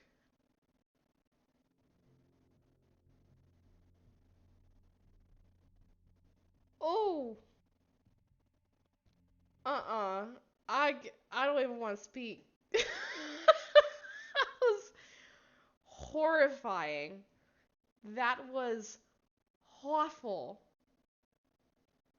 That was exactly what I wanted. That was exactly what I wanted. That's the type of scene. You know what? This is definitely some good writing. This is some good writing because the way that they described everything was sickening. It was disgusting, and that's exactly what I wanted from this book. So even though I'm horrified, it was exactly what I was hoping for. The book is certainly delivering on that front. So the janitor's dead.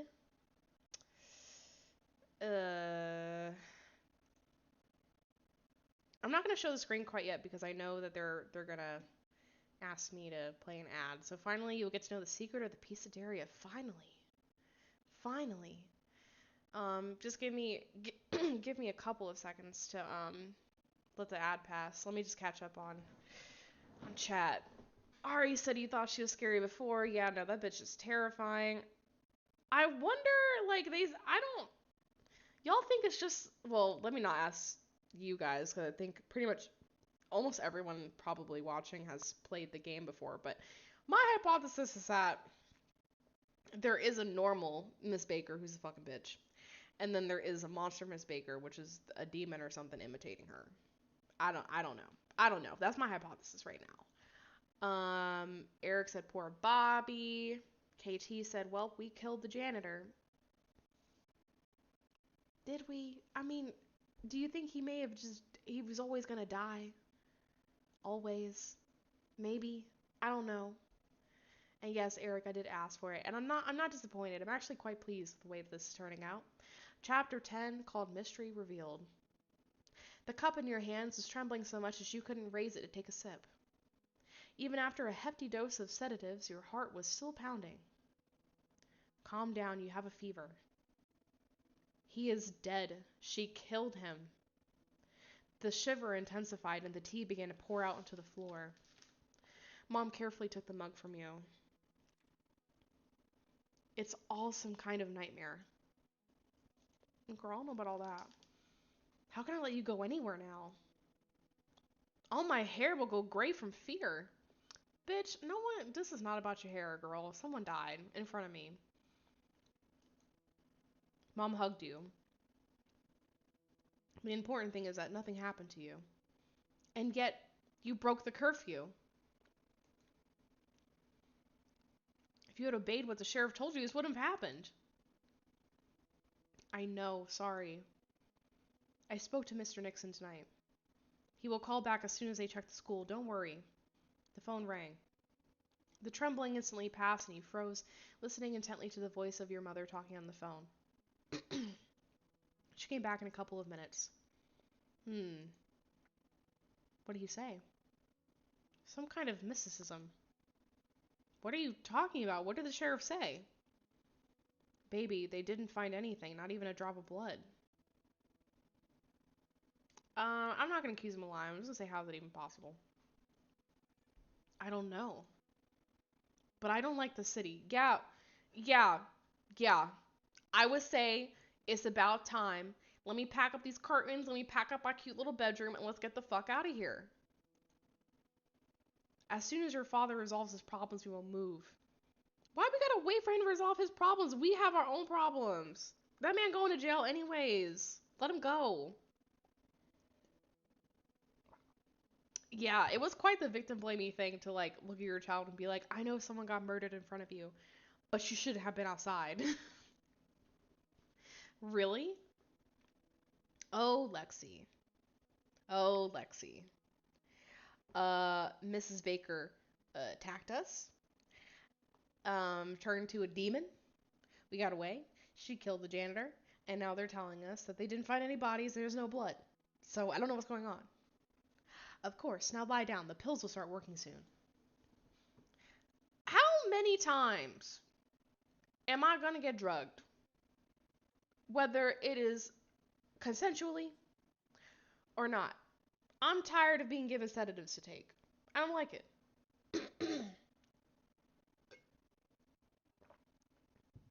The next day, you and Bobby visited Candy and told Derek what happened. Yeah, just usual death on the chat. Nothing, no big deal. The boys were talking in the hall. You decided to seize the moment and gave Candy what you had prepared for her. What do we prepare?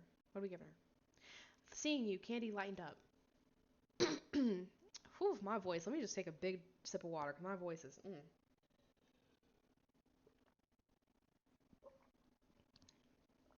Okay. Hi. Oh. Oh. No, let's give her a teddy bear. This is for you. So soft. Thanks. She put it next to another toy that lay on her pillow. Oh, bitch, do not. If this is the doll, please don't let this be the doll. Please. Oh, bitch, you scared the fuck out of me, Luke. What the fuck are you doing here? Hi. You didn't notice Luke and startled when you heard his voice. Yeah, he scared the fuck out of me. Am I that scary? Yes, motherfucker. I just didn't see you there. Luke came to visit me. He felt awkward around Candy and Luke in the same room. Yeah, this is weird. I wonder what their relationship is like after the breakup? Jealousy pricked you, and it got immediately smuffled by a sense of guilt. Candy barely escaped, and I'm worrying about how she would have stolen Luke from me. Luke was trying to catch her eyes. You could feel it. Eric said he's so creepy. Not being able to withstand the growing awkwardness in the room, you said. I'll wait in the hallway. Yeah, let's step out of there. In the waiting room, we ran into Stephanie. Hi, girl. She was talking to the nurse, and when she saw you, she abruptly broke off the conversation. Oh, I feel bad now. Oh, Sarah. Hi. I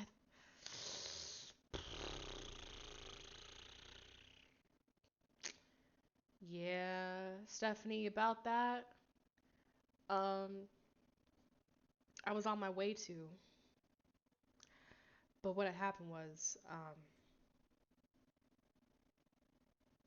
someone's head got torn off in front of me. Do you want to hear that story instead of talking about this?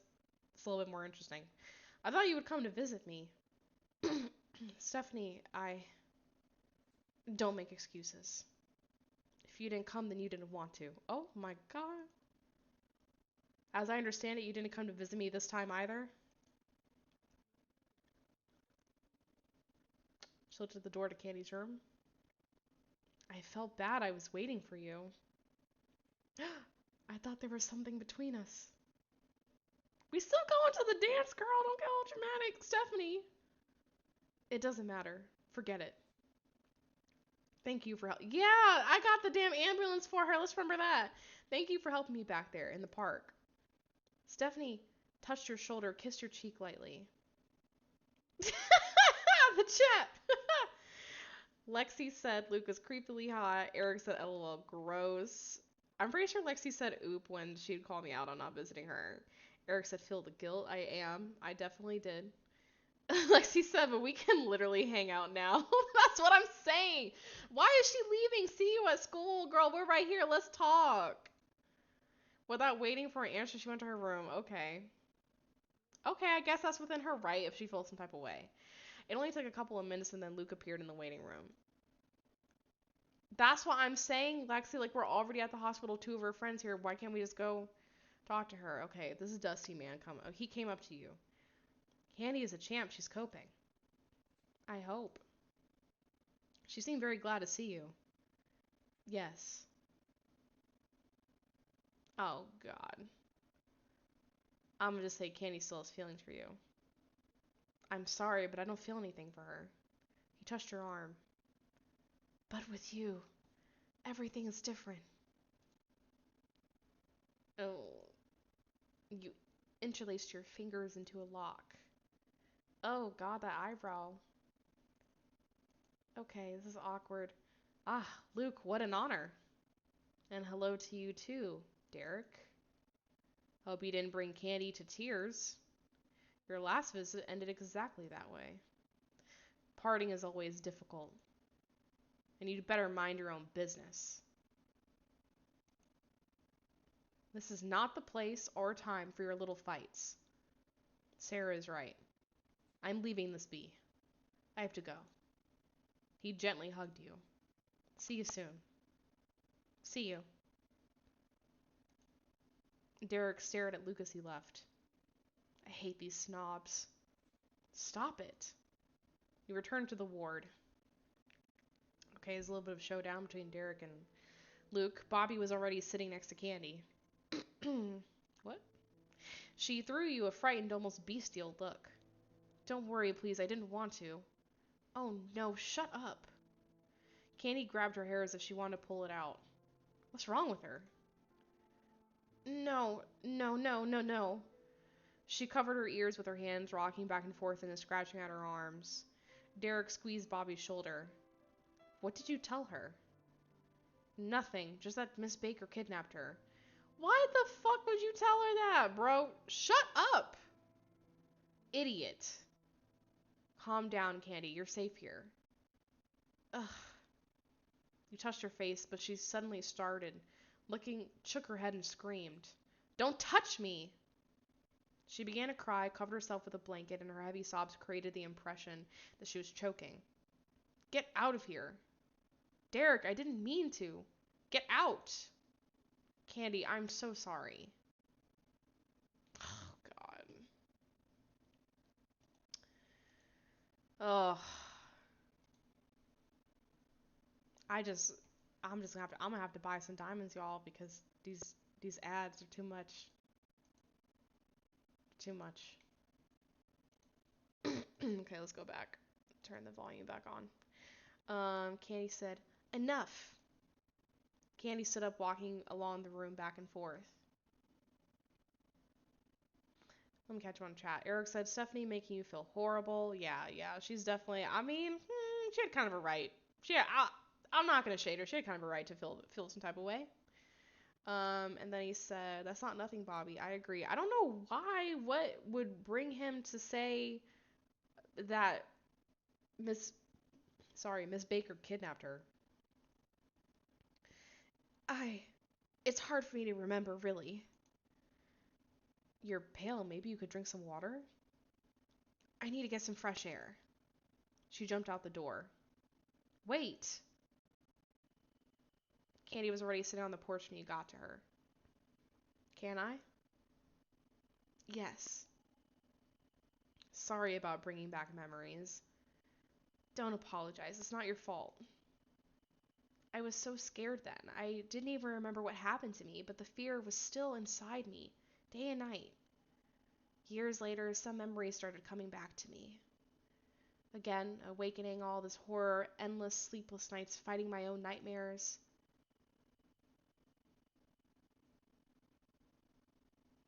Mm, um, hmm.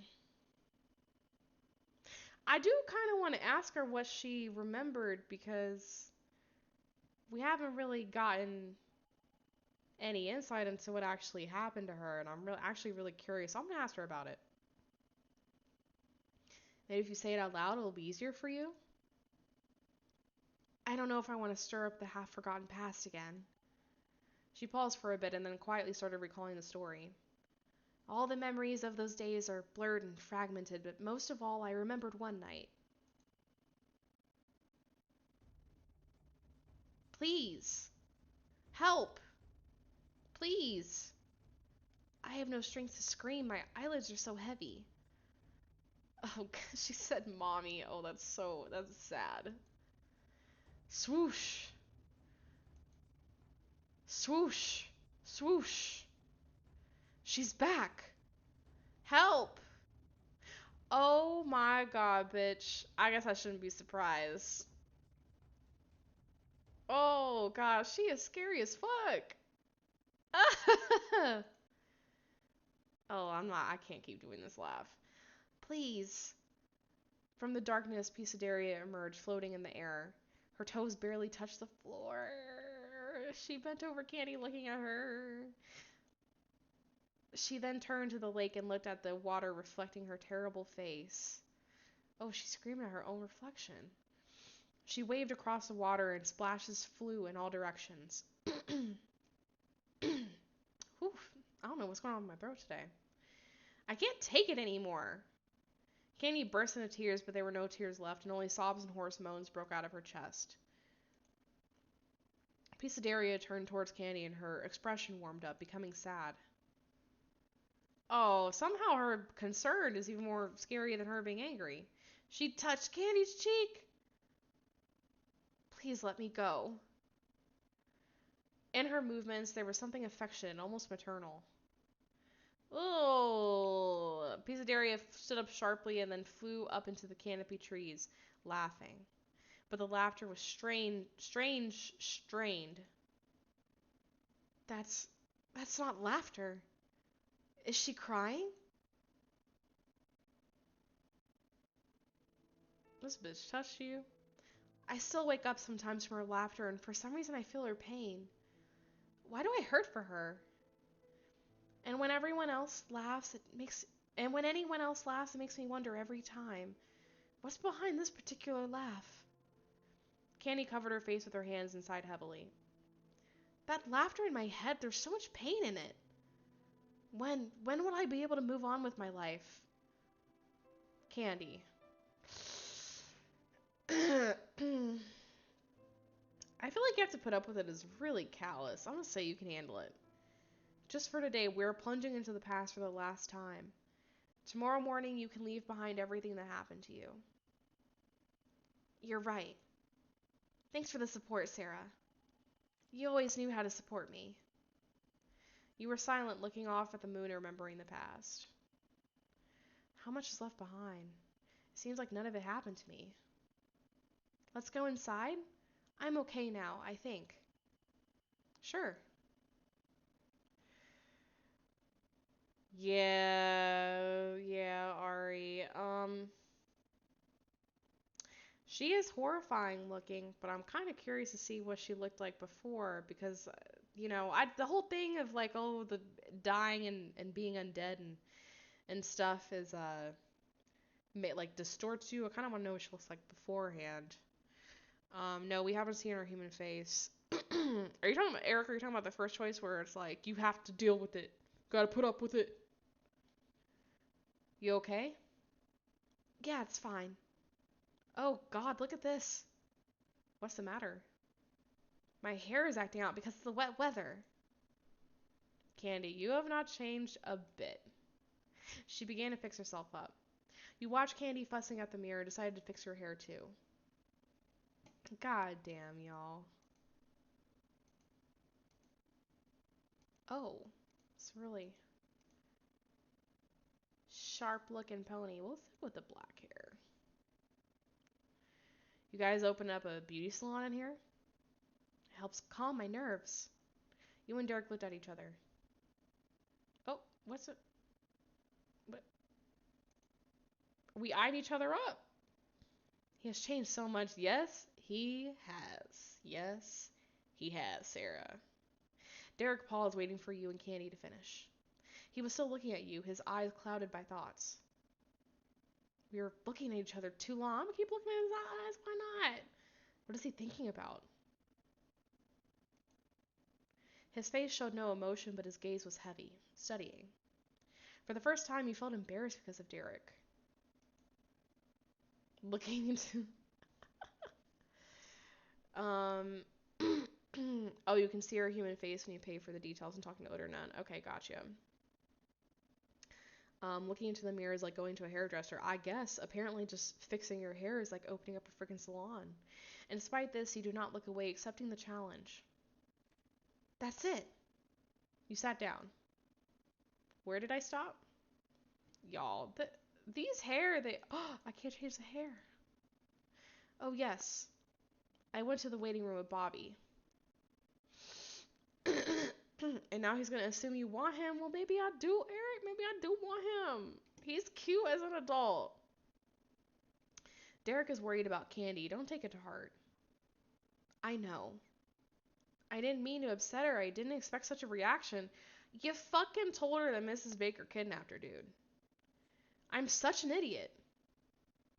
We cannot erase Katie's memories. The only thing we can do is get to the truth. Do you want Miss Baker to drag us off just like Candy or worse?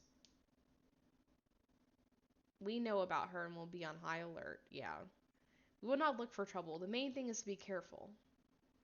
How does that help us in dealing with her? Also, what fight are you talking about? She's an actual monster. You didn't even try to fight this bitch. You don't even know how to defeat her because you didn't even try last time, Bobby. Bobby shuddered, folding his arms on his chest. We will not fight her. We'll just learn how to protect ourselves, that's all. How easy everything is in your world. And what do you suggest? We're going to talk to the forester that the prioress mentioned. You took Bobby by the arm and pulled him towards the exit. What, right now? Well, when do you suggest? After Miss Baker grabs Candy again? Oh, okay. You do like getting into trouble, Sarah. That's not the point, I'm just not afraid of it. Okay, now we're gonna meet the person who's in this house. After an hour of wandering, you finally found what you were looking for. Is there still a forester living here? Looks like it. You walked around the entire lake and there are no other houses here. What a spooky place. I think it's cozy here. You knocked on the door. Again. Should I make some knocking sounds? There's nobody here. Who's there? Wait. The door swung open. Oh, who's this? You guys lose something? We're lost! The forester stretched out his hand, pointing to the path behind you. Go straight without turning. God damn it. Bam. He slammed the door in front of you. So here he is, that forester. Turned out he was not very friendly. That's true. You knocked again. Go away. We are not leaving. Can you at least give us a couple of minutes to rest? William H. Macy. You know what? Actually, I like that. I think it's a good face claim. We have sore feet. Is that my problem? Come on, Sarah. He's not letting us in. Ugh. You were already walking away when the door creaked and opened. 5 minutes. Do you need a special invitation? No, thanks. Does anyone here watch Shameless? I know William H. Macy has a career outside of Shameless, but that's the only thing I think I've ever seen him in, I think. It was cool inside, barely warmer than outside. You sat on the sofa. The forester took out several cups. What are you doing all the way out here? You and Bobby looked at each other. Looking for something. Frog lovers? Something like that. What does that mean? What the fuck is frog lover? Here, have some tea. I don't have sugar. Thank you. How to change the topic? I'm afraid he'll throw us out as soon as I mention Pisadeira. Do you live here alone? Yes. Pleasantville. Okay. I really, really like his acting. I think he's a really talented actor. So maybe I should start looking into other films that he's been in. And for how long?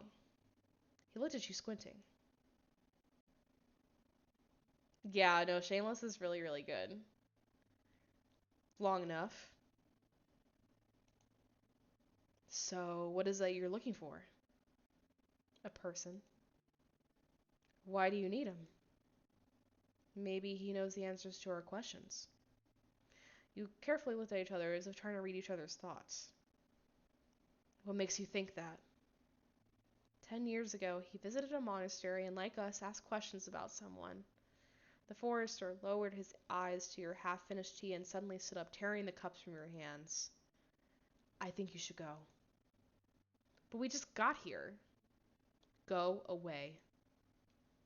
No, we can't miss this chance. You stopped at the exit, refusing to leave. Why did you search for her? Tell me. I don't have any idea what you're talking about. He started pushing you out with force. She kidnapped our friend. I'm begging you. Then nothing will help her.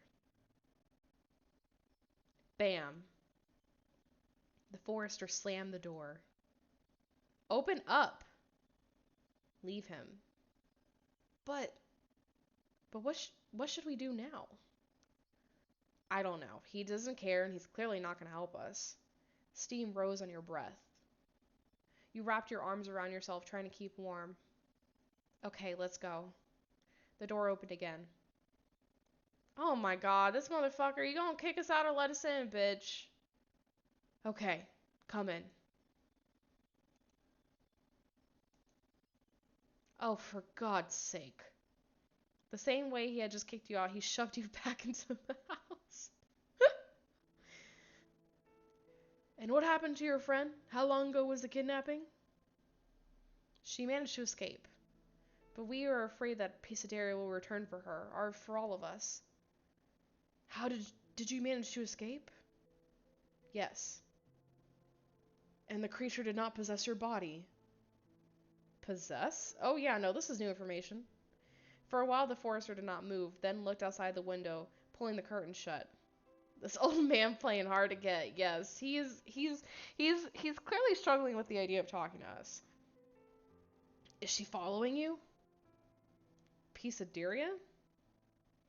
Do not pronounce her name. How do you know about her? He sat on the sofa, running his hands over his face. So many years have passed. The forester looked at you with disbelief first, then at Bobby. What happened to you? Nah, bitch, you about to go first. Then we have a problem. Because I will not say a word until I understand what is happening. Who knows, maybe she is sitting in your body right now, like a leech, like an infection. The forester... Oh, God. The forester jumped, grabbed an axe from behind the sofa, and began to swing it. That's what I think, Lexi. I think Aria, whatever her name is, possessed Miss Baker. That's what I think is happening. We're leaving now. Leaving, right, Sarah? Instinctively, you raised her hands up and took a couple of steps back. No, we're not leaving. We need your help, can't you understand? The forester lowered his axe and collapsed on the sofa. I also needed help then. And who helped me? Please, tell me what happened to you. What difference does it make? It won't solve anything. Yeah, let's get the short version. The creature chose my wife. It always chooses the weak. At first, I didn't pay any attention to the minor changes in her character. She became irritable, suddenly began to devote a lot of time to Margaret, our daughter, although she had barely looked in her direction beforehand. At first, it surprised me, but soon began to alarm me. Oh, once you were possessed, you're already dead? Maybe? Her love for the child turns into something painful. One night while I was sleeping, my wife took her daughter and went with her to the forest. Margaret was wearing only a shirt. After that, she contracted... Ooh, is it pneumonia? Y'all, I don't know how to pronounce this word. This is so embarrassing. I've never known how to pronounce this word. I want to say it's pneumonia. But I've never known, and just it popping up randomly just triggered me. And passed away.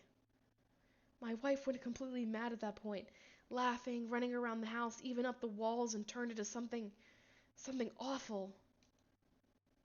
I thought she was possessed.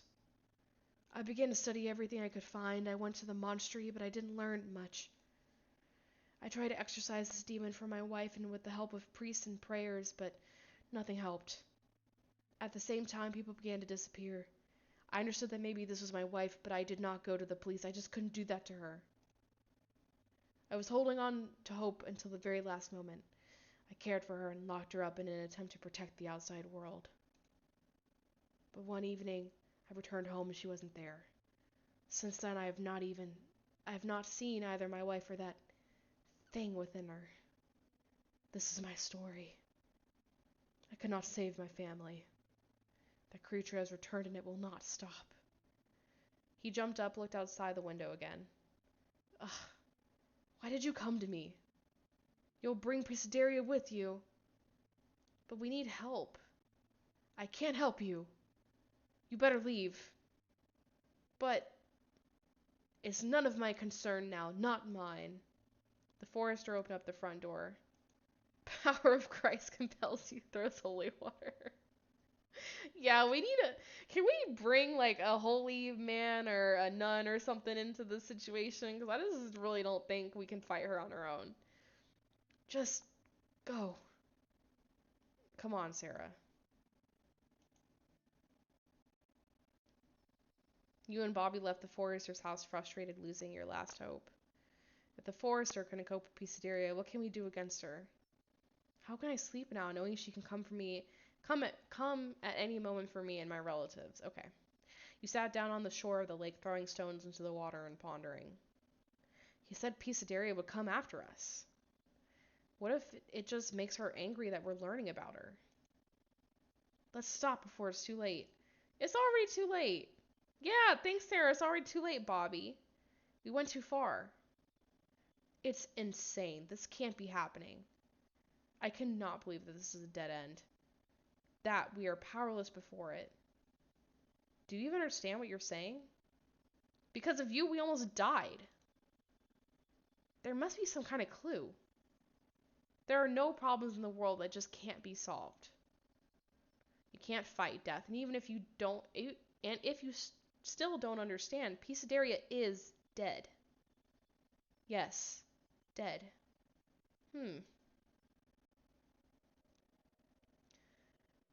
Arya's body was found several months later, deep in the forest. She is still buried in the old cemetery near the monastery. Monastery? I can't talk. I know you're already tired, Bobby, but let's look at the cemetery where she is buried. What? Bobby jumped, shook himself off, continuing to protest. You are completely insane about this quest. The cemetery? Next you're gonna say we have to go at midnight or something. Nah, it's better if we look before dark. One last mission, Bobby, and then we'll leave it alone. We can just hope that it won't come after anyone else. I'm not ready to hope right now. It's not necessary to go to the cemetery. Bobby, I can't do it without you. I'm not much help. But it's better than going alone. Why'd you come to the city? You are trouble. Actually, I want to save everyone. By risking my life, thank you? So, will you come with me? You leave me no choice. I swear this is the last time.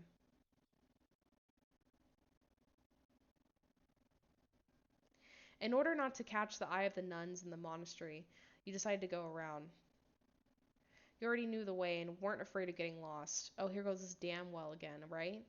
I thought we'd never come back here again. I thought so too. He again, like last time, approached the half-tumbled stone structure. Once upon a time, there were many trees around it that climbed high into the sky, as if nature itself was trying to hide this place from prying eyes. Now there are only huge stumps.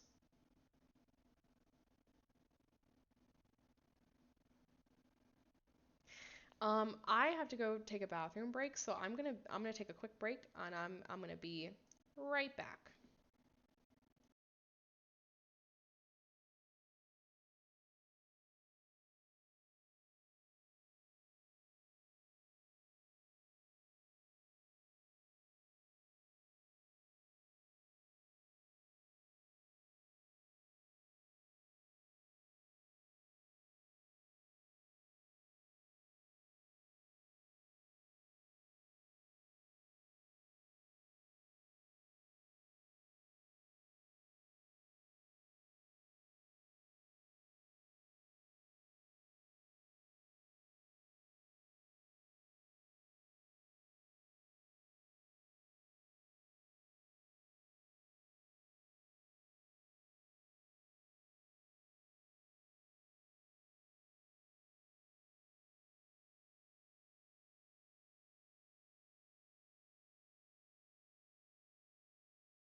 Okay, I am back. Let's go back to streaming.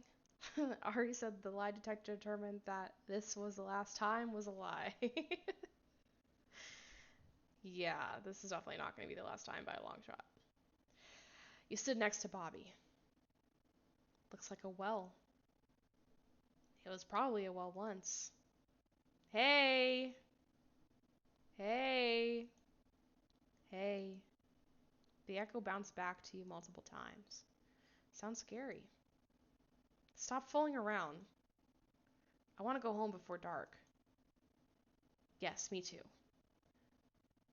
Ark. Ark. Bobby froze, clutched his throat, and then frantically began to search his pants pocket. This man better not have lost his inhaler again. What's the matter? He pulled out an inhaler, shook it, but it slipped out of his hands and fell into the abyss behind. God damn, Bobby. No! Bobby loomed over the emptiness, stretching down his arm. My inhaler! I dropped it! What should I do? Nothing. We'll go right back and buy a new one. I I don't. What do people sound like when they need an inhaler? I don't know what that sounds like. He began to wheeze and breathe heavily. Bobby, you need to calm down. Don't panic, okay? Take a slow breath in and out. Where's Michael when you need him? Ugh. Ugh. That's it. One more. But the attack did not pass. Please. It's hard to breathe. Hold on a bit, okay? I'll get an inhaler now. You carefully swung your legs over the wall, and they hung over the abyss. Your whole body was shaking, either whether from the unknown that was awaiting from below or from the fact that Bobby was suffocating. You gently turned, held on to the protruding stones, and slowly began to descend. Lord, what am I doing? Ask a question I'm about to ask myself too, because what the fuck? Your heart was pounding in your chest. You heard your breath reflecting from the raw stone walls. Just a little more. The sky above your head got further away as you descended lower and lower. Little by little, the darkness swallowed you up. You couldn't see what you were clinging to. You tried to feel your way along the stone before hanging onto it. Your hand slipped. Oh, oh, oh, oh. You reached for a distant stone. The hand slipped again. But the last moment you managed to hold on to it. You did your best not to fall and pull yourself up a bit. Your feet found support. Easy, it's fine. I'm still in one piece. But then the stone beneath you failed you again. Oh my god, what support? What am I doing? The wall is almost smooth here. I can't get down this way. Crash. Oh god, the stone crumbled under the weight of your other foot. Lord, this is a mess. Not having enough... I died? Not having time to get hold of anything, you plummeted down. Oh god. Left. Okay, because that worked last time, so let's skip this. Maybe, do I need to go left again? Left? You stretch out your hand to the left. Crash. Oh, I guess, do I just need to jump? Oh, the left side of the wall is better preserved. Okay, good, good, good, good, good. I think I'll stick to this side. I know, I almost got it in one go, y'all. I almost got it in one go. She broke her neck. You move slowly and carefully. A little more and... Ah! Both legs slipped. There was nothing left to stand on. Bam. Ugh. You felt the cold coming from damp earth. Somehow you got up and shook yourself off, but because of the blow, everything in your eyes went dark. You stood still until the dizziness passed. Oh, it seems like I'm still in one piece. You looked around. So at this point, is Bobby just suffocating up there alone? It just feels like we're not doing this fast enough. It smells like a swamp. You found the inhaler. Fortunately, it was intact. I almost died because of this little thing. How are you? Raising your head, you only saw Bobby's silhouette. I think I'm alive, and you? It seems I am too. Hold on a bit more, I'm coming up. Crunch. Wait! There's something here. You squatted down to see what was there in the corner. What is it? These are bones. How did bones get here? They were wrapped in a leaky old fabric. You wanted to unfold it, but as soon as you touched it, it immediately turned to dust. I wonder how long it's been down here. It was dark. You had to squat below to see the bundle in any detail.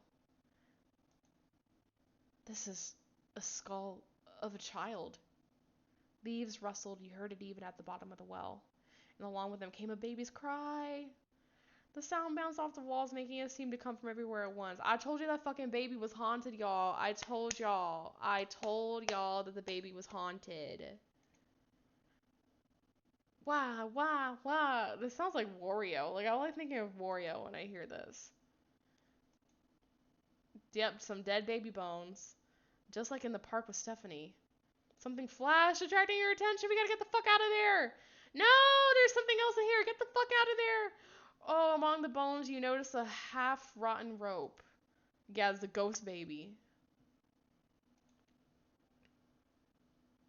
Yeah, okay. If I'm sorry, I'm gonna start piecing together some stuff. You know, Pisadeira, maybe Pisadeira kidnapped a child. Maybe the child died. That's why she keeps trying to relive all these fucking baby shit in the woods. It's just a guess. This cross, I've seen this before. Your head got dizzy again and everything lost its shape and you fell into the abyss. Is that the cross from chapter 1? Fell into the cord? No! Okay, from this scene. I'm not gonna read it because this is a flashback.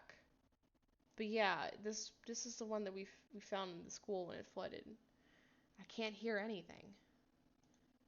Oh god. Okay, so we're going through lots of flashbacks. Yeah. I'm just gonna skip through it. What is this flashback? Do you have children?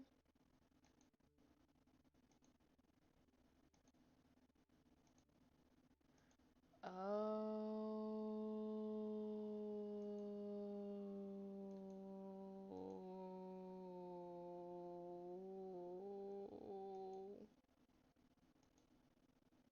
Mm.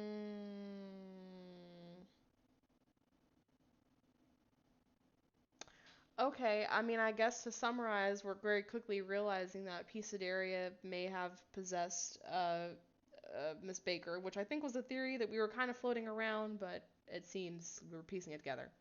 Sarah! Sarah! Huh? There was a ringing in your ears. A few seconds passed before the veil was completely lifted. Sarah, are you okay? I'm okay, I think. Apparently, I'm pretty badly hurt. Somehow you got up. Everything was floating before you and your legs trembled. You grabbed your head. I have to get up there. You looked again at the bones, at the cross you held in your hand.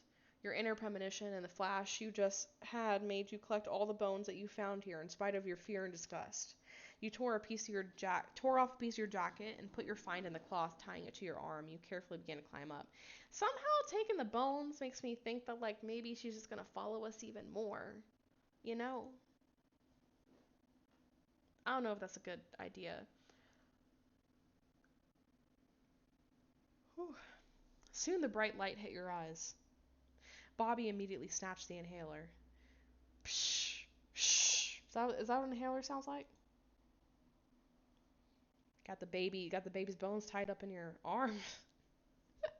Somehow that makes me think that Pisaderia is gonna be even more pissed off because we just disrupted the resting place of the baby, right? He pushed on it once more and took a deep breath. Oh man, that's better. Thank you, Sarah. I'm glad everything worked out. But why do you need the bones? You carefully unveiled your find. How old are these bones? Very old. What's the matter? You're so pale. I think I know what happened to Pisaderia. What?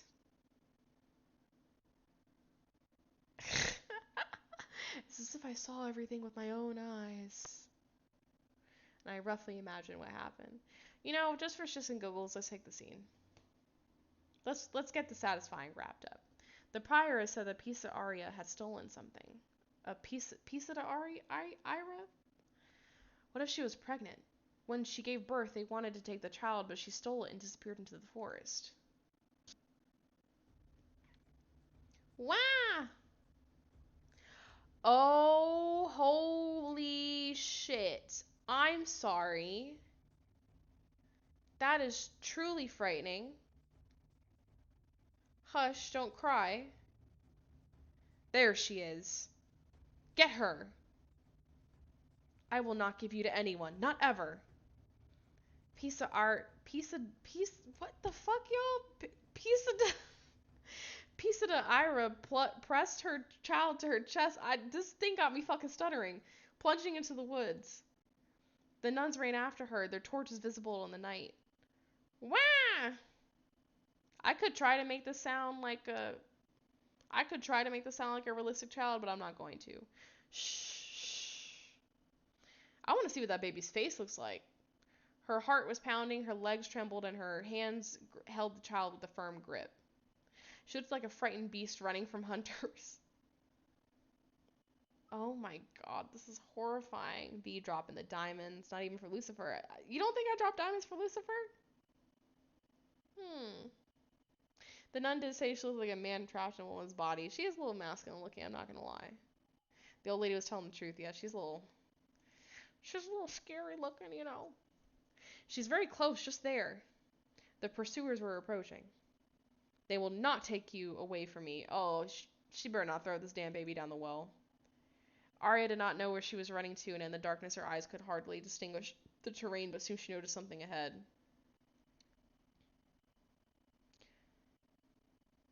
Shadows does a really great job of making truly creepy sprites. Their monsters or villains in general are terrifying. Yeah, no, I've been really impressed with the artwork that they've had for pretty much every single aspect of this book so far. You didn't save the diamonds for next week. I'm pretty confident that I can get some back. Plus, I don't know, I might actually make a purchase on diamonds just because these fucking ads are killing me. Follow her. Don't cry, baby. Shh, shh. Do not be afraid. I will not give you to anyone. Mommy will come back for you.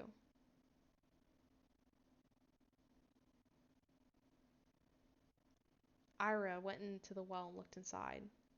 She gently put the baby in the bucket. I will be back for you, I promise. She lowered the bucket, hiding it from prying eyes and secured the rope so that the bucket would not fall into the water. The moon illuminated the water surface in the face of the child, who gazed back up at her mother with interest. Everything will be fine. Where is she? Ira peered into the darkness and then turned away, picking up a stone. I'll be back for you. Is she gonna... Oh, this is the stone where she killed the nun. She ran as far away from the well as possible and threw a stone in the direction of the voices. Hey, did you hear that? She is there! The nuns ran after Ira, and she ran farther and farther. With the distance, the baby's cries subsided but echoed in her head. I will come back for you. I will come back for you. Despite the bright moon, the night was as dark as ever. The temperature dropped every minute, because warm nights in Saintfour are rare even in the summer.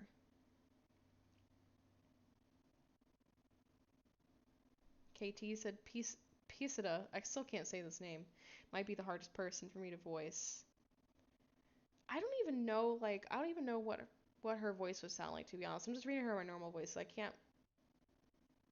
don't want to give her a masculine voice because I fear that might be, I don't know, offensive. I don't know. I don't want to do it. Ari said Elisa's not Legends of the Willow are chasing you. We have to spend over 100 diamonds on a steamy scene. Uh, damn. I mean, what is 100 diamonds for? Is it like an orgy? That's the only way that could make sense. Very soon the baby grew hoarse and silent from the cold. The voices subsided. She was left alone in the forest in the middle of a well in the forest. The newborn looked up at the moon shining through the forest canopy, unaware that mother would not return. Look at these stumps. Once the well was surrounded by trees, it was almost invisible from afar. I think when Ira escaped from the monastery, she never managed to find it again. I looked at the bones again. I do not understand how you got mixed up into the story. But what do we do now? You tighten the remains in the cloth. I have a plan.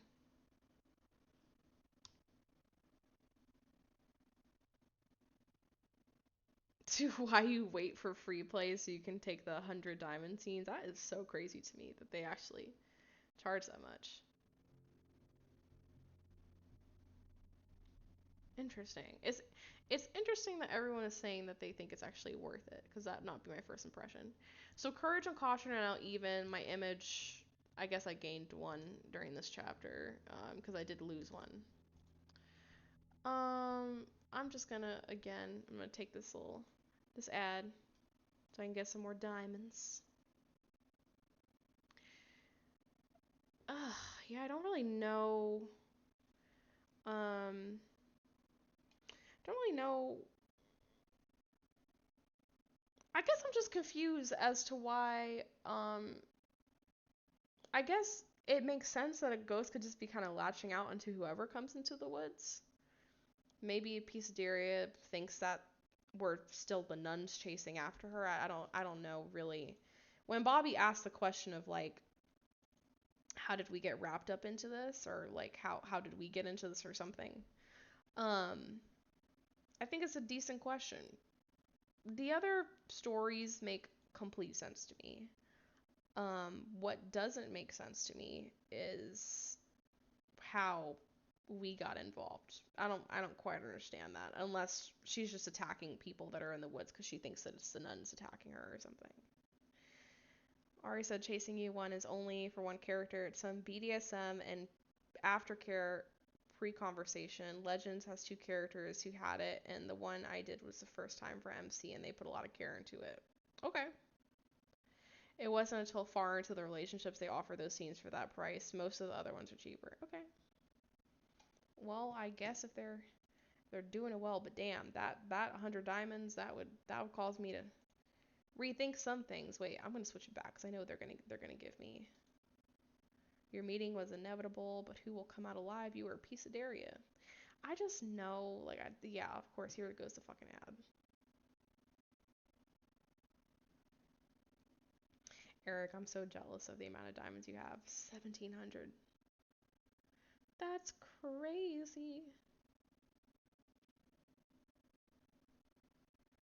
So much better than what Open Art did with BDSM. Dude, let's not even talk about that scene.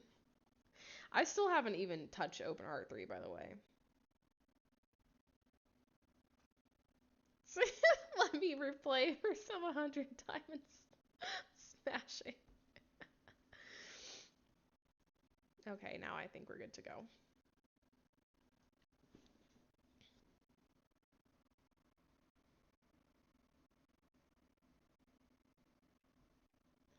Chapter 11, The Last Fight. This. Mrs. Hill was holding the infant's remains. Do you think my version may be correct? These are the bones of Pisadeira's baby? Quite possible, but Sarah, Bobby, you've gotten yourselves into some very dangerous business. There's no turning back. You must return her child to her. But how? They need to be reunited in the grave, but just putting it in there is not enough. For so many years, Pisadeira had only an image left. Her soul distorted by the earthly burden will not recognize the child. It is necessary to perform a ritual. With a sinking heart, you listened, Mrs. Hill, trying not to miss any detail. Bobby stood at the exit as if he was going to run away at any moment. Mrs. Hill laid out the items for the ritual, telling along the way why each was needed. And the final touch. You must be in special clothes for the image to get through the gates of the other world and your voice to be heard. I have several... Oh, God, here we go. It's... Ooh, a little witch dress. Yeah, let's put on the cloak. We're doing a fucking ritual. That's it. Please be careful. You and Bobby thanked Mrs. Hill and went outside. I'm not going anywhere, Sarah. This is crazy. What are we doing? Are you really going to do everything that Miss Hill said just now? And what options do we have left? You heard her. There's no turning back. Then go alone. All right. You took the suitcase that Mrs. Hill lent you and headed towards the bus stop. Where are you going? I'm just looking at chat really quickly.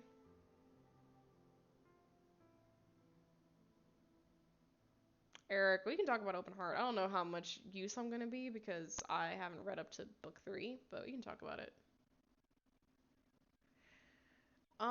Sorry, what is LOW? What's the name of that book again?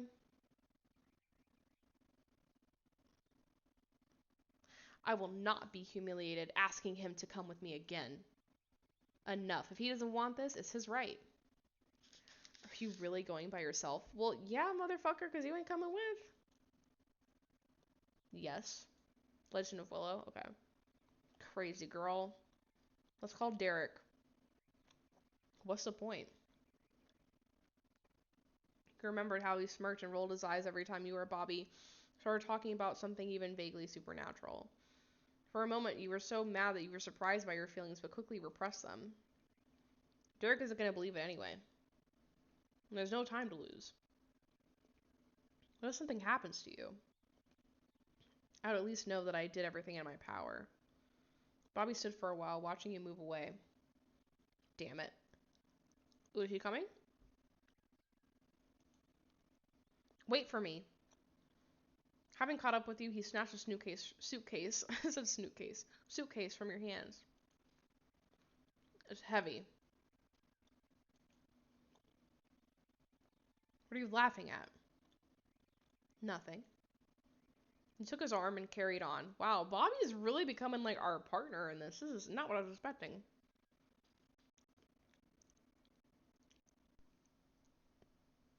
There was a deafening silence in the cemetery.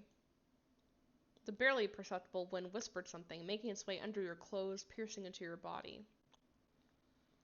The moon proudly froze in the sky. Cold and scary. Soon everything will be over. You looked around. Pisadeira could be buried anywhere in this cemetery. Oh, God. Well, at the very end. Deborah Thompson, Susan Walker. Sarah, here it is.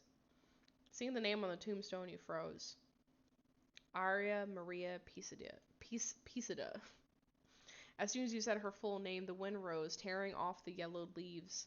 Somewhere from the depths of the forest, a wolf howled. Bobby clutched her shoulder. Please, let's leave before it's too late. You put a shovel in his hand that you had brought. She said, can we go? She said, get to work, bitch. That you had brought on the way. Dig. On top of everything, you give me orders.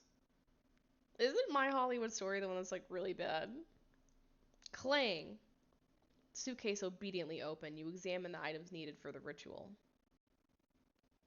Hold this bag. In it, you will find everything you need. For the ceremony, you also need this black cloth.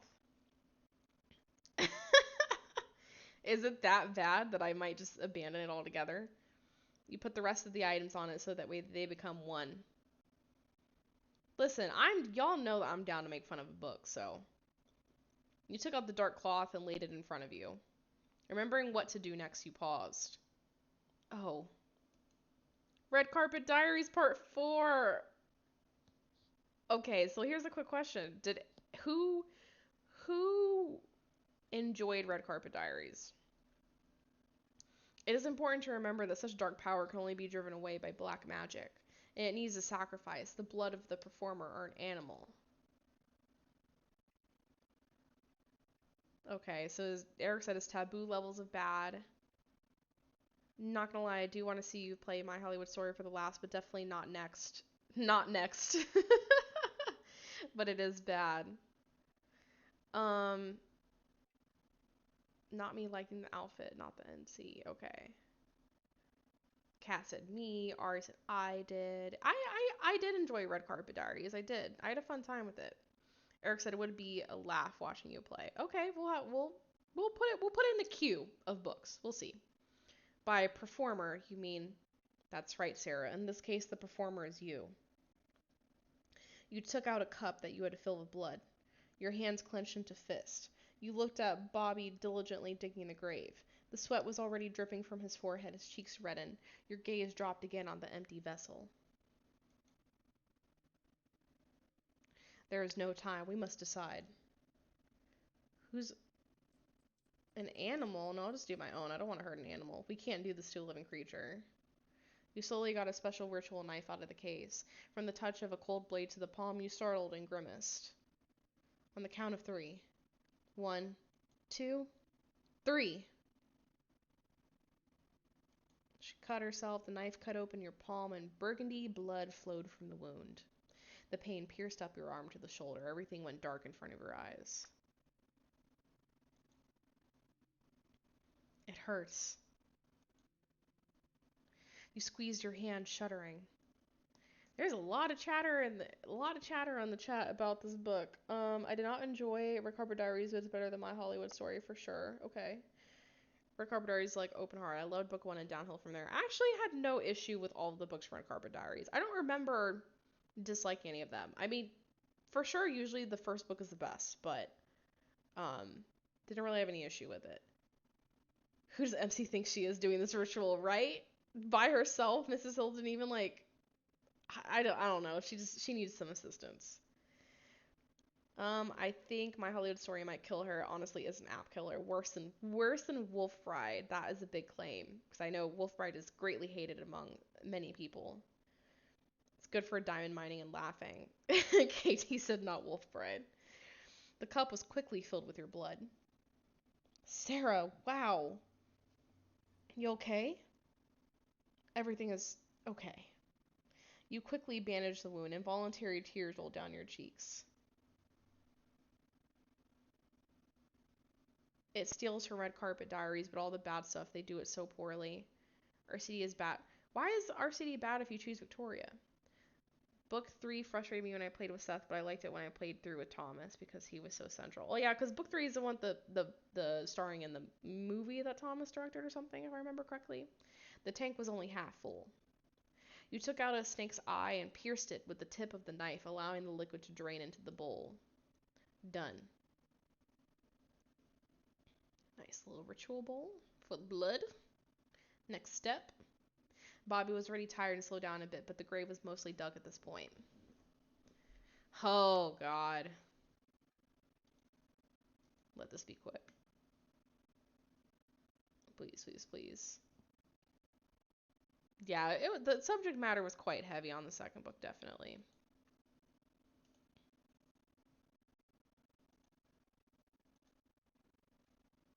The most important thing is to read a prayer. It is in Latin, so practice now. Mrs. Hill opened in front of you an old book with yellowed pages. Exorcisoti. Oh no, not out loud here. Sorry. At the bottom of the briefcase lay the Book of the Dead. You opened it on the needed page, went through the text, and spoke. Exorcisoti. You know, fun fact, I actually studied Latin for multiple years in college and in high school. Um, I don't think I actually remember how to pronounce anything though. Immunidissimi, Spiritus Omnis, and Cursio Advisory. Is that how you say that? Ooh, Omni Phantasma, Omnis Legio, in nomine Domini Nostri Jesu Christi. Okay, so we're talking about Jesus Christ. Eradicare et effugar ab hoc I don't know what plasmate is. D? Um, it's been a long time since I studied Latin. I was pretty fucking good at it too. Like, I was pretty fucking good at it. Um, but damn, the way that you lose a language so fast when you don't practice it, and obviously Latin, no one fucking speaks it anymore, so that's gone. Ipse tibi imperiat. Ooh, I remember imperiat. Okay, I remember that. Qui mari ventis ep, these damn, tempestatibus impersive wit. Because in Latin, I don't think V's are pronounced V. They're like w. Impersive wit. The wind rose again. The howl of the wolves subsided and then rose with new force from all sides. What's going on? Not paying attention to him, you continue to read. Oh my god. Audi ergo et time. Because they don't pronounce it time. I think they pronounce it time. Santana. Oh my god. Inimis feti hostis generis humani. Mortis abductor. I don't know if you still pronounce it that way in Latin. Vitae raptor. Oh my god. Justitae declinator. I'm struggling. I'm very struggling. Declinator, Malorium radix. And actually my professor would make us read Latin out loud. So he would like randomly call on people and then you would like read the Latin out loud. So there was one time in my very first class in college where I had not practiced reading out loud, and someone called on me, and I was really bad at it, and the professor roasted me in front of class, and after that, I definitely practiced reading out loud, because that was not fun. Qui cum patre? Yes, patre. Et odium spiritus sancto vivit. I don't think that's how you actually say that. So what? There's a letter in Latin that you pronounce like another letter, but I can't remember. Shit. No, it is V. It is V. You pronounce it like a W. So it's like vivit et regnat dies per omnia secula seculorum et cum spiritu tu. Amen. Now we need to light up the smudge. It burned with a bright flame, which immediately faded a little. Okay, while this is happening, I'm gonna catch up on chat. Ari said it was when Thomas said nobody wanted to do, so he kept trying to find his next project. Book 2 is his movie. Okay. KT said, my question is, who is picking Victoria? I'll never forget what she did. I honestly don't really remember a lot from that book. I can't remember what Victoria did. Kat, yes, Kat. I've seen you post about Thomas, so I'm aware that you took his arc in that book. Lexi said we stand educated women. Yeah. I don't know why I took Latin, right? Like it's not like I didn't do a major that required me to learn Latin. I think the reason why I took it is because I was very fascinated by the culture. And so of course when you study Latin, you read the texts that they've been able to find over, you know, them studying the culture and stuff. And I genuinely thought that their culture was fascinating. Eric, I cannot speak or read Latin at all. It's going to be a disaster. Thank you, Kat. I appreciate it. I remember a little bit. I remember a little bit of how to speak it. Eric said I'm outside with my dog and the wind just picked up. Cursed me. You're brave for watching this and going outside right now, because I could not. Smoke swirled and lifted, dissipating, but the further you read the spell, the denser it became. Soon smoke consumed almost the entire cemetery. Bobby was there, but you could no longer see him. As of blinding powder, the white veil hid even the text on the book's page. Ugh. Yielding to panic, you looked around. Bobby? I'm here. Suddenly, you noticed how shadows loomed in the veil. They danced, darting from side to side. Swoosh! Swoosh! The shadows began to take on a more pronounced form. You saw Sam. Oh, this motherfucker. Ugh. Among them were mostly women and children. Many cried. Their sobs merged in unison. You wanted to cover your ears. Out of the fog, someone or something took a step forward. Oh, this motherfucker. Grrr! That's not at all what wolves sound like. He pounced on you. We're getting fucking attacked. His snout was right on your face. God, his jaw clamped shut at your ear, but you dodged it in time. No! Sarah, I can't see you. What's happening? Bob, you better get the fuck out of Dodge. Throw the shovel here. What? What's the matter? Throw it! Bam! The shovel fell a meter away from you. The wolf pressed you to the ground, his claws dug into your shoulders.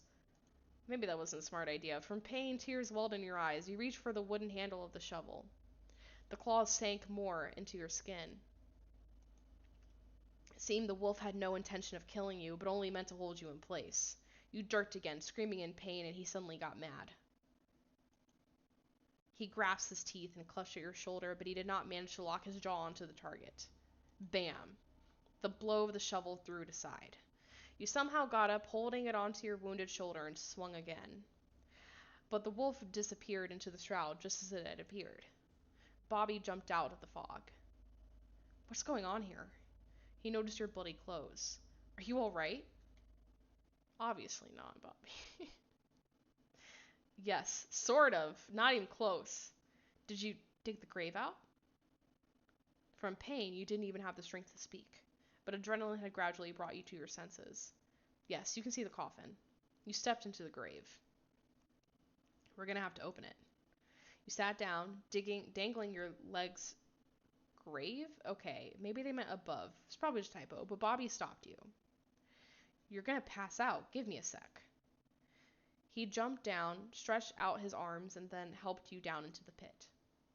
Thank you. You carefully opened the lid of the coffin.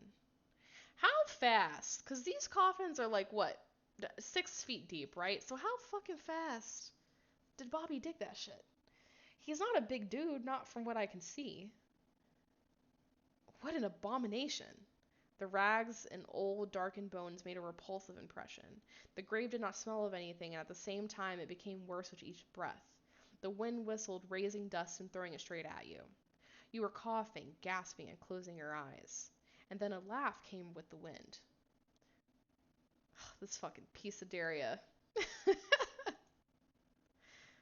Bobby screaming. Sarah. Yes? Turn around. You obeyed. You looked up and saw someone's long fingers squeezing the edge of the grave. Then Pisadeira's head appeared. This bitch. She curled atop her own headstone, sat above her grave, and watched you. Her black eyes resembled the eyes of an insect, but concealed a great danger. You recoiled from the shock and fell right onto the bones. She jumped on you. With one motion, she threw both of you to the surface as if you weighed nothing. Bobby flew off into a tree, hitting his head and losing consciousness. Oh, Bobby.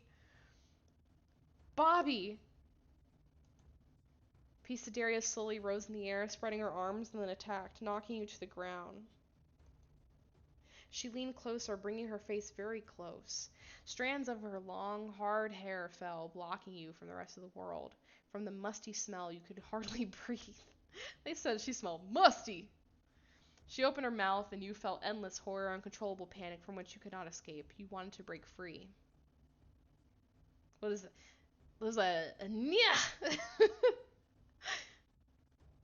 Pisadeira held you so that you looked into her black eyes, exuding the abysmal depths of a nightmare. She frightened you and was immediately able to feed on this fear. Life began to leave you. A thought flashed through your clouded consciousness. In the forest, were you also afraid for your child?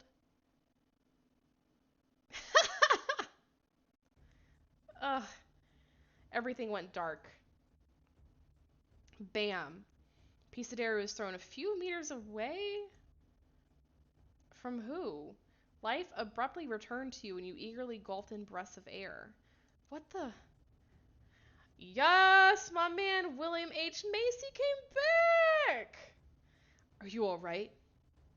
Uh, yes. The forester reloaded his gun. He shot the bitch! From the belly of the Pisadeira, blood began to flow mixed with black tar. I didn't even know you could shoot her. Oh my god. Oh yeah, distractor. No! Oh no. Oh, I did not notice. I did not notice this up here. I really didn't. I really tried it. I'm sorry. The forester did not have time to escape. Pisadeira caught him like a mouse and lifted him up into the air. Oh no. She wrapped her arms around his chest and began to squeeze. Oh no! The forester's face reddened with pain. He burst out shouting and tossing in agony. Pisadeira continued to squeeze his ribs until they crunched. Oh, and then tore him apart! This bitch is scary. Blood, just as that night at school, was draped in all directions. What you had seen just made you want to vomit, but there was no time for weakness.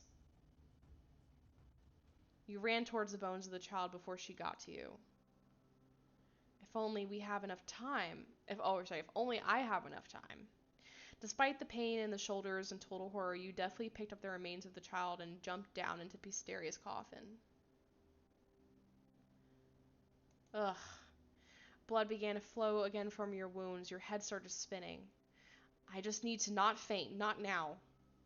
You carefully put the bones in the coffin and closed the lid, but as soon as you finished, Pisadeira grabbed you by the hair and pulled you up to her. Well, we about to get our shit got. Holy hell. Oh my god, this is fucking scary. I have to read the prayer. But the book is too far. I need to repeat the last words. How did it go? Ooh, I think it ended with amen, but is this one. Uh? She began to convulse. Her fingers twisted and you fell to the ground, freeing yourself. I guess it's probably a good thing that I actually read all of the Latin and didn't just skip through it, because if I would just skip through it, I wouldn't have remembered that. Pisadeira continued to scream and spin, clutching her face. She seemed to want to escape from her body. What do we do to her? Birds scattered from the trees, chased away by her screaming. Wandering spirits swirled around you as their crying, screams, and voices merged into an insane cacophony. Is that the word? Huh? Some metamorphosis began to occur in Pisadeira's body. Oh, this is fucking scary. Okay, Miss Baker. She's weak. But why didn't the spell work? She should have reunited with the baby. Okay, so she's like slightly less scary, but still pretty fucking scary. Pisadeira, in the body of the teacher, is preparing to attack. Yeah, KT, we didn't have enough to save him. The stinky thing about playing blind is that you sometimes miss out on some of the skill checks. Yeah, it sucks you weren't able to save him. I can't play any of these without the walkthrough. I'm actually largely okay with not saving everybody. I kind of like, I don't know. I kind of like the whole, like, I don't know what's going to happen thing. I always remember the cum. It's pronounced cum, not cum. When you're talking about Latin, it's cum. I don't know if I actually pronounced that correctly. I may have said cum. Whoops. Um, Something hit her first. This fucking little wolf thing, bruh. Run. This again. Run. That voice rang in your head. It was unclear whether the subconscious voice had been saved by your brain or if this was your guardian angel. I can't leave Bobby. He's still out. Pisadeira grabbed the neck of your savior. They started a mortal combat. The wolf bride got a second book. The creature and Pisadeira moved so fast that they merged into one. Oh, wait, why am I kind of sad? Why am I kind of sad? Its scream, long and heart-rending, stunned you. The Pisadeira suddenly shook herself and disappeared into the forest. Something tells me that she left to heal her wounds and she'll be back soon. You ran to the wounded creature. Seeing that you are approaching, it jumped. I won't hurt you. Blood flowed from its fur. It jumped on its paws, snarling in pain. The wound on its side was serious. Pisadeira stabbed it with her claws right under its ribs. Oh, wait, I'm kind of sad. Why are you helping me? I need to know. But the animal still wanted to escape. God damn it, I literally don't have enough for anything. Okay, whatever. You took a step back. The creature looked at you briefly before hiding among the trees. Swoosh, shake. Swoosh, shake. The trees and branches began to shake ahead one after another, crackling under someone's heavy footsteps. Lexi said, congratulations, you played yourself. I don't think I wasn't doing it on purpose, though. Like, it wasn't like I was purposely trying to balance courage and caution like I am with, like, Heaven's Secret. It was just more so, like, at the time when I was playing, I like the cautious ones, and then I think by the time that I started replaying it today, I was like, I'm just going to be a little bit, play some of the courageous ones because they seem more interesting. Fear took over your body, and without thinking, you rushed away from this rabid laugh. But it chased after you. Oh, this is fucking terrifying. Oh, God, no. God, this bitch, when she get up in the corner of the screen like that? No, ma'am. No, bitch, we running. Your feet ached from how fast you had already been running. You were out of breath. You stumbled. No. You crawled back and Pisadeira was slowly approaching. Then you jumped to your feet and ran again. We are coming to. We cannot keep running from this bitch. Oh no. There was only a cliff ahead. A rapid river followed below, or flowed below. I'm trapped. She's cornered me. You looked around for weapons. What to take? Can you even pick up a log? Can I even like pick up a log? To get a branch, not gonna do shit. Half rusted pipe and a rock. I'm gonna pick up the. Come on. You tried to lift the log, but it was too heavy. Pisadeira came very close. No, no, no. She brought her black eyes in close to you. And from fear, you lost consciousness. Yep, I fucked up. I tried to pick up the log. They gave it to me as an option, y'all. I want to see if you can pick it up. Half-rusted pipe. Pisadeira came very close. Take that. The self-made weapon pierced her stomach. The pipe should break now. You turned around and you and Pisadeira changed places. Now she was on the edge of the cliff. Pisadeira grabbed the pipe, wanted to pull it out, but you didn't let it. Not this time. You shoved her with your foot and she flew into the abyss. Silence. Is this really it? Come closer. Pisadeira had fallen on the rocks. She again looked like Miss Baker. All her bones are broken, there was blood coming from her mouth, but she still tried to get up. What did I miss in the ritual? If she gets up again, what should I do? She looked up, and you looked into each other's eyes. This bitch looks scary.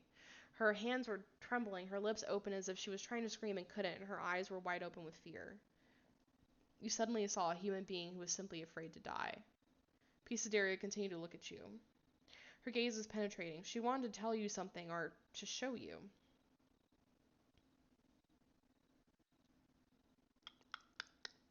I'll do it. I was to blame. The night was dark, but it was still darker in Ira's heart. Her legs were covered in blood from sharp stones and branches. She had wandered through the forest for about 4 hours. Sin! Sinner! My baby, my little boy! She fell to her knees. Hot tears flowed down her cheeks. The sin! Oh my god, that was fucking terrifying. Ira's body was icy like a dead man's. She wrapped her arms around herself in a desperate attempt to warm herself and looked at the black sky. I am guilty, Lord. I am guilty. And the punishment is clear to me, but please don't let him pay the price. He is alone in that well, a small creature that has barely begun to live. Oh, what have I done? This is a retribution for my mistakes. Do not commit false testimony. The baby. Wah! Sound like Wario. Sin.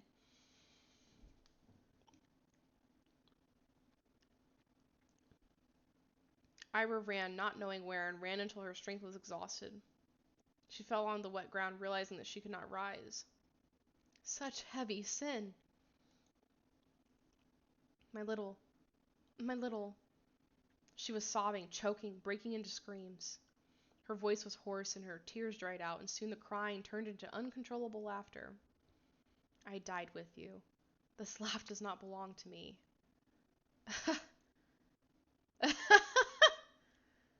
Do not commit false testimony. Ira felt something otherworldly clasping her body with its tentacles, enveloping her into a cocoon. She suddenly intuitively understood everything and trembled with horror. My soul is now in the shackles of the penalty. Ira looked into the darkening distance, and the laughter broke from her lips against her will. Do not commit false testimony. This is fucking terrifying. Oh my god, what the fuck took over her? The vision disappeared. You touched her face.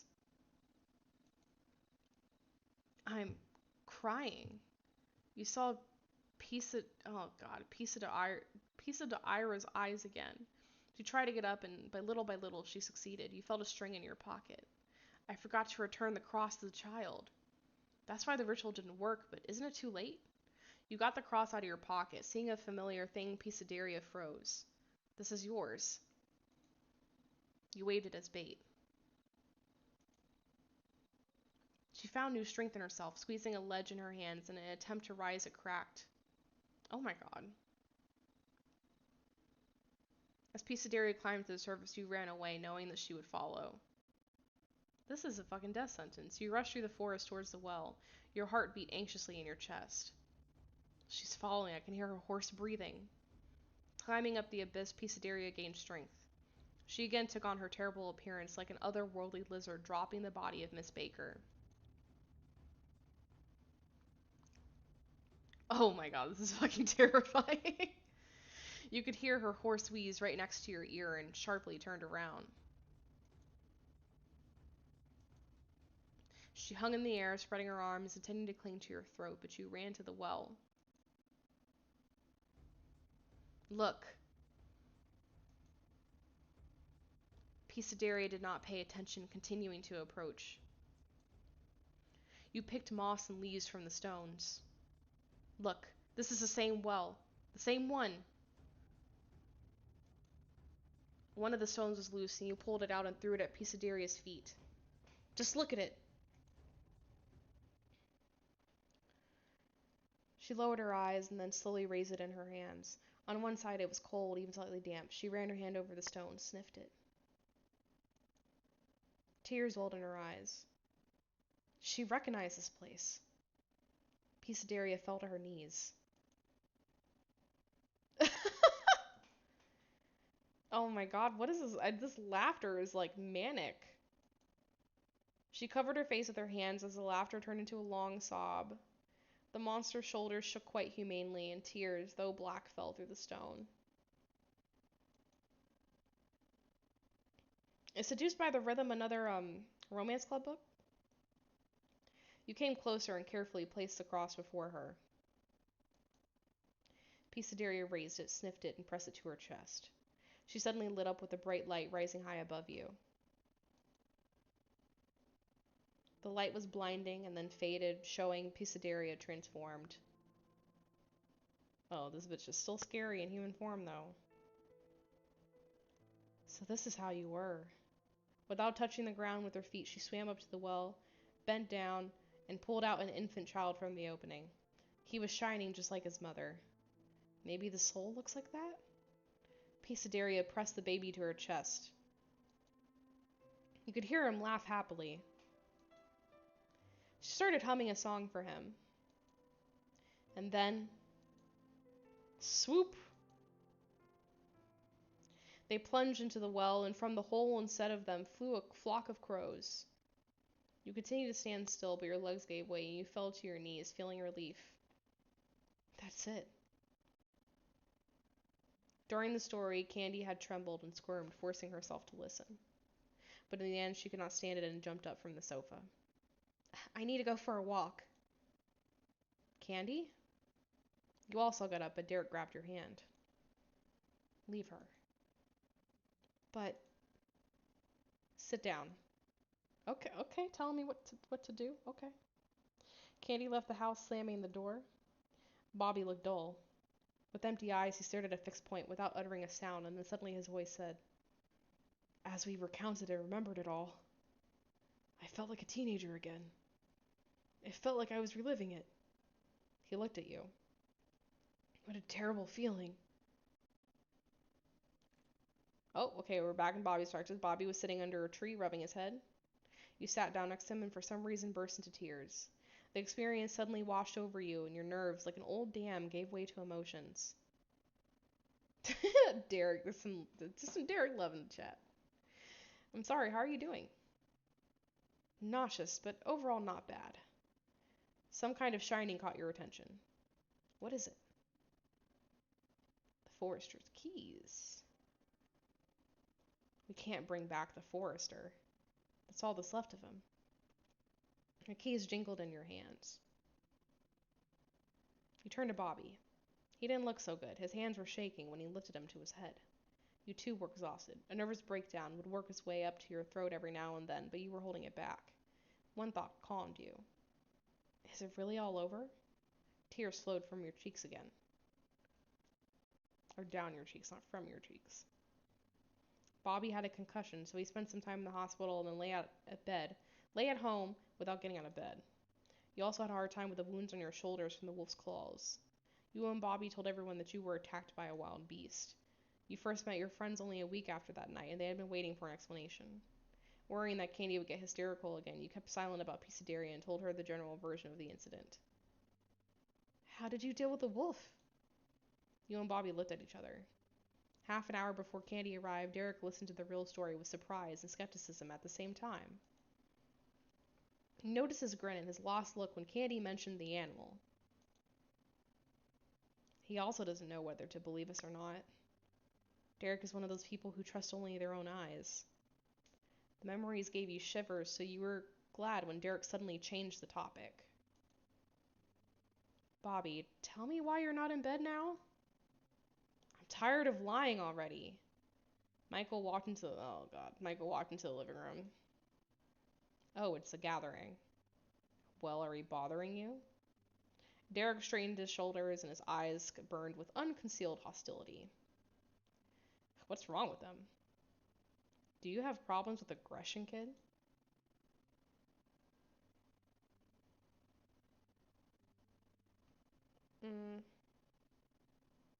I'll touch Derek's hand. Boys, don't fight. Not right now. Derek froze and carefully removed his hand. No one is fighting. Michael grinned, hid his hands in his pockets, and defiantly looked into your eyes. Derek stood up in front of you, blocking off Michael. You smiled with gratitude. The phone rang. Michael picked up the phone and, hearing the caller's voice immediately strained, turned away, speaking more quietly. I don't give a fuck who you talking to. This is ugly. And it's really not my business. Unconsciously, you looked at his back and immediately turned away, concentrating on your friends' conversations. You stayed there for another half an hour. Bobby's head ached again, and you all left so he could rest. Candy's been gone quite a while now. Yeah. Oh, wait, hold on. The voice. Yeah, that's weird. You'd been focused on the sounds of the street for some time already. Anxiety increased with every minute, but Candy didn't return. Derek jumped. His alarmed state passed through you and onto Bobby. He opened the door and then jumped out of the house. He ran around it twice in weaving circles and then came back panting. She's not here. What? Guys, Candy's not here. Here we go. And that is the end of the chapter. I'm tired of Candy running off and constantly getting fucking got all the time.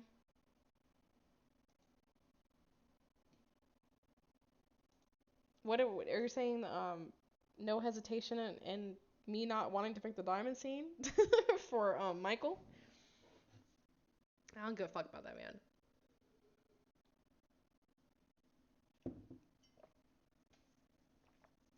I don't think I have any more teacups. I'll have to check. If I remember correctly, I think I ran out.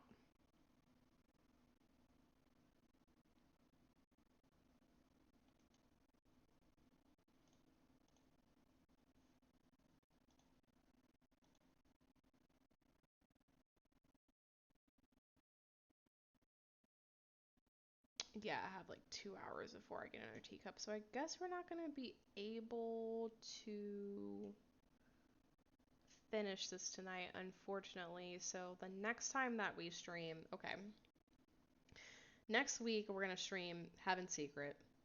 The week after is like after 4th of July weekend, and I will also not be streaming that Tuesday. So to catch everyone up, in case you missed any social media post, usually on Saturdays I post an episode of the podcast. On July 3rd, I'm not going to be posting an episode, and also on July 6th, I won't be streaming. So it will be, like 3 weeks before we kind of return to this. Um, but yeah, so we're gonna end it here. So thank you all so much for chatting with me, and thank you so much for watching. Um, as a reminder, if you are one of those people who's watching this through a replay, we do stream this at 7 p.m. EST every Tuesday. Like I said, next week we're gonna be back with Heaven's Secret, and then the week after I'll be taking a break, and then the week after that I will be coming back to Shadows of Saintfour. This is also a good time for you to remind you that if you haven't followed me yet, this would be a great time if you would like to. But I think that's pretty much where we're going to leave it off today. It seems like the next chapter is not going to be too plot heavy based off of the summary, but will you cope with your heart's calling? Maybe we'll flirt with a few more people. I don't really like any of the allies in this book, except for Stephanie. So I'm going to leave it at that. Thank you all so much for watching. Thanks for hanging out. And I will see you next Tuesday with Heaven's Secret. Have a good night, everyone.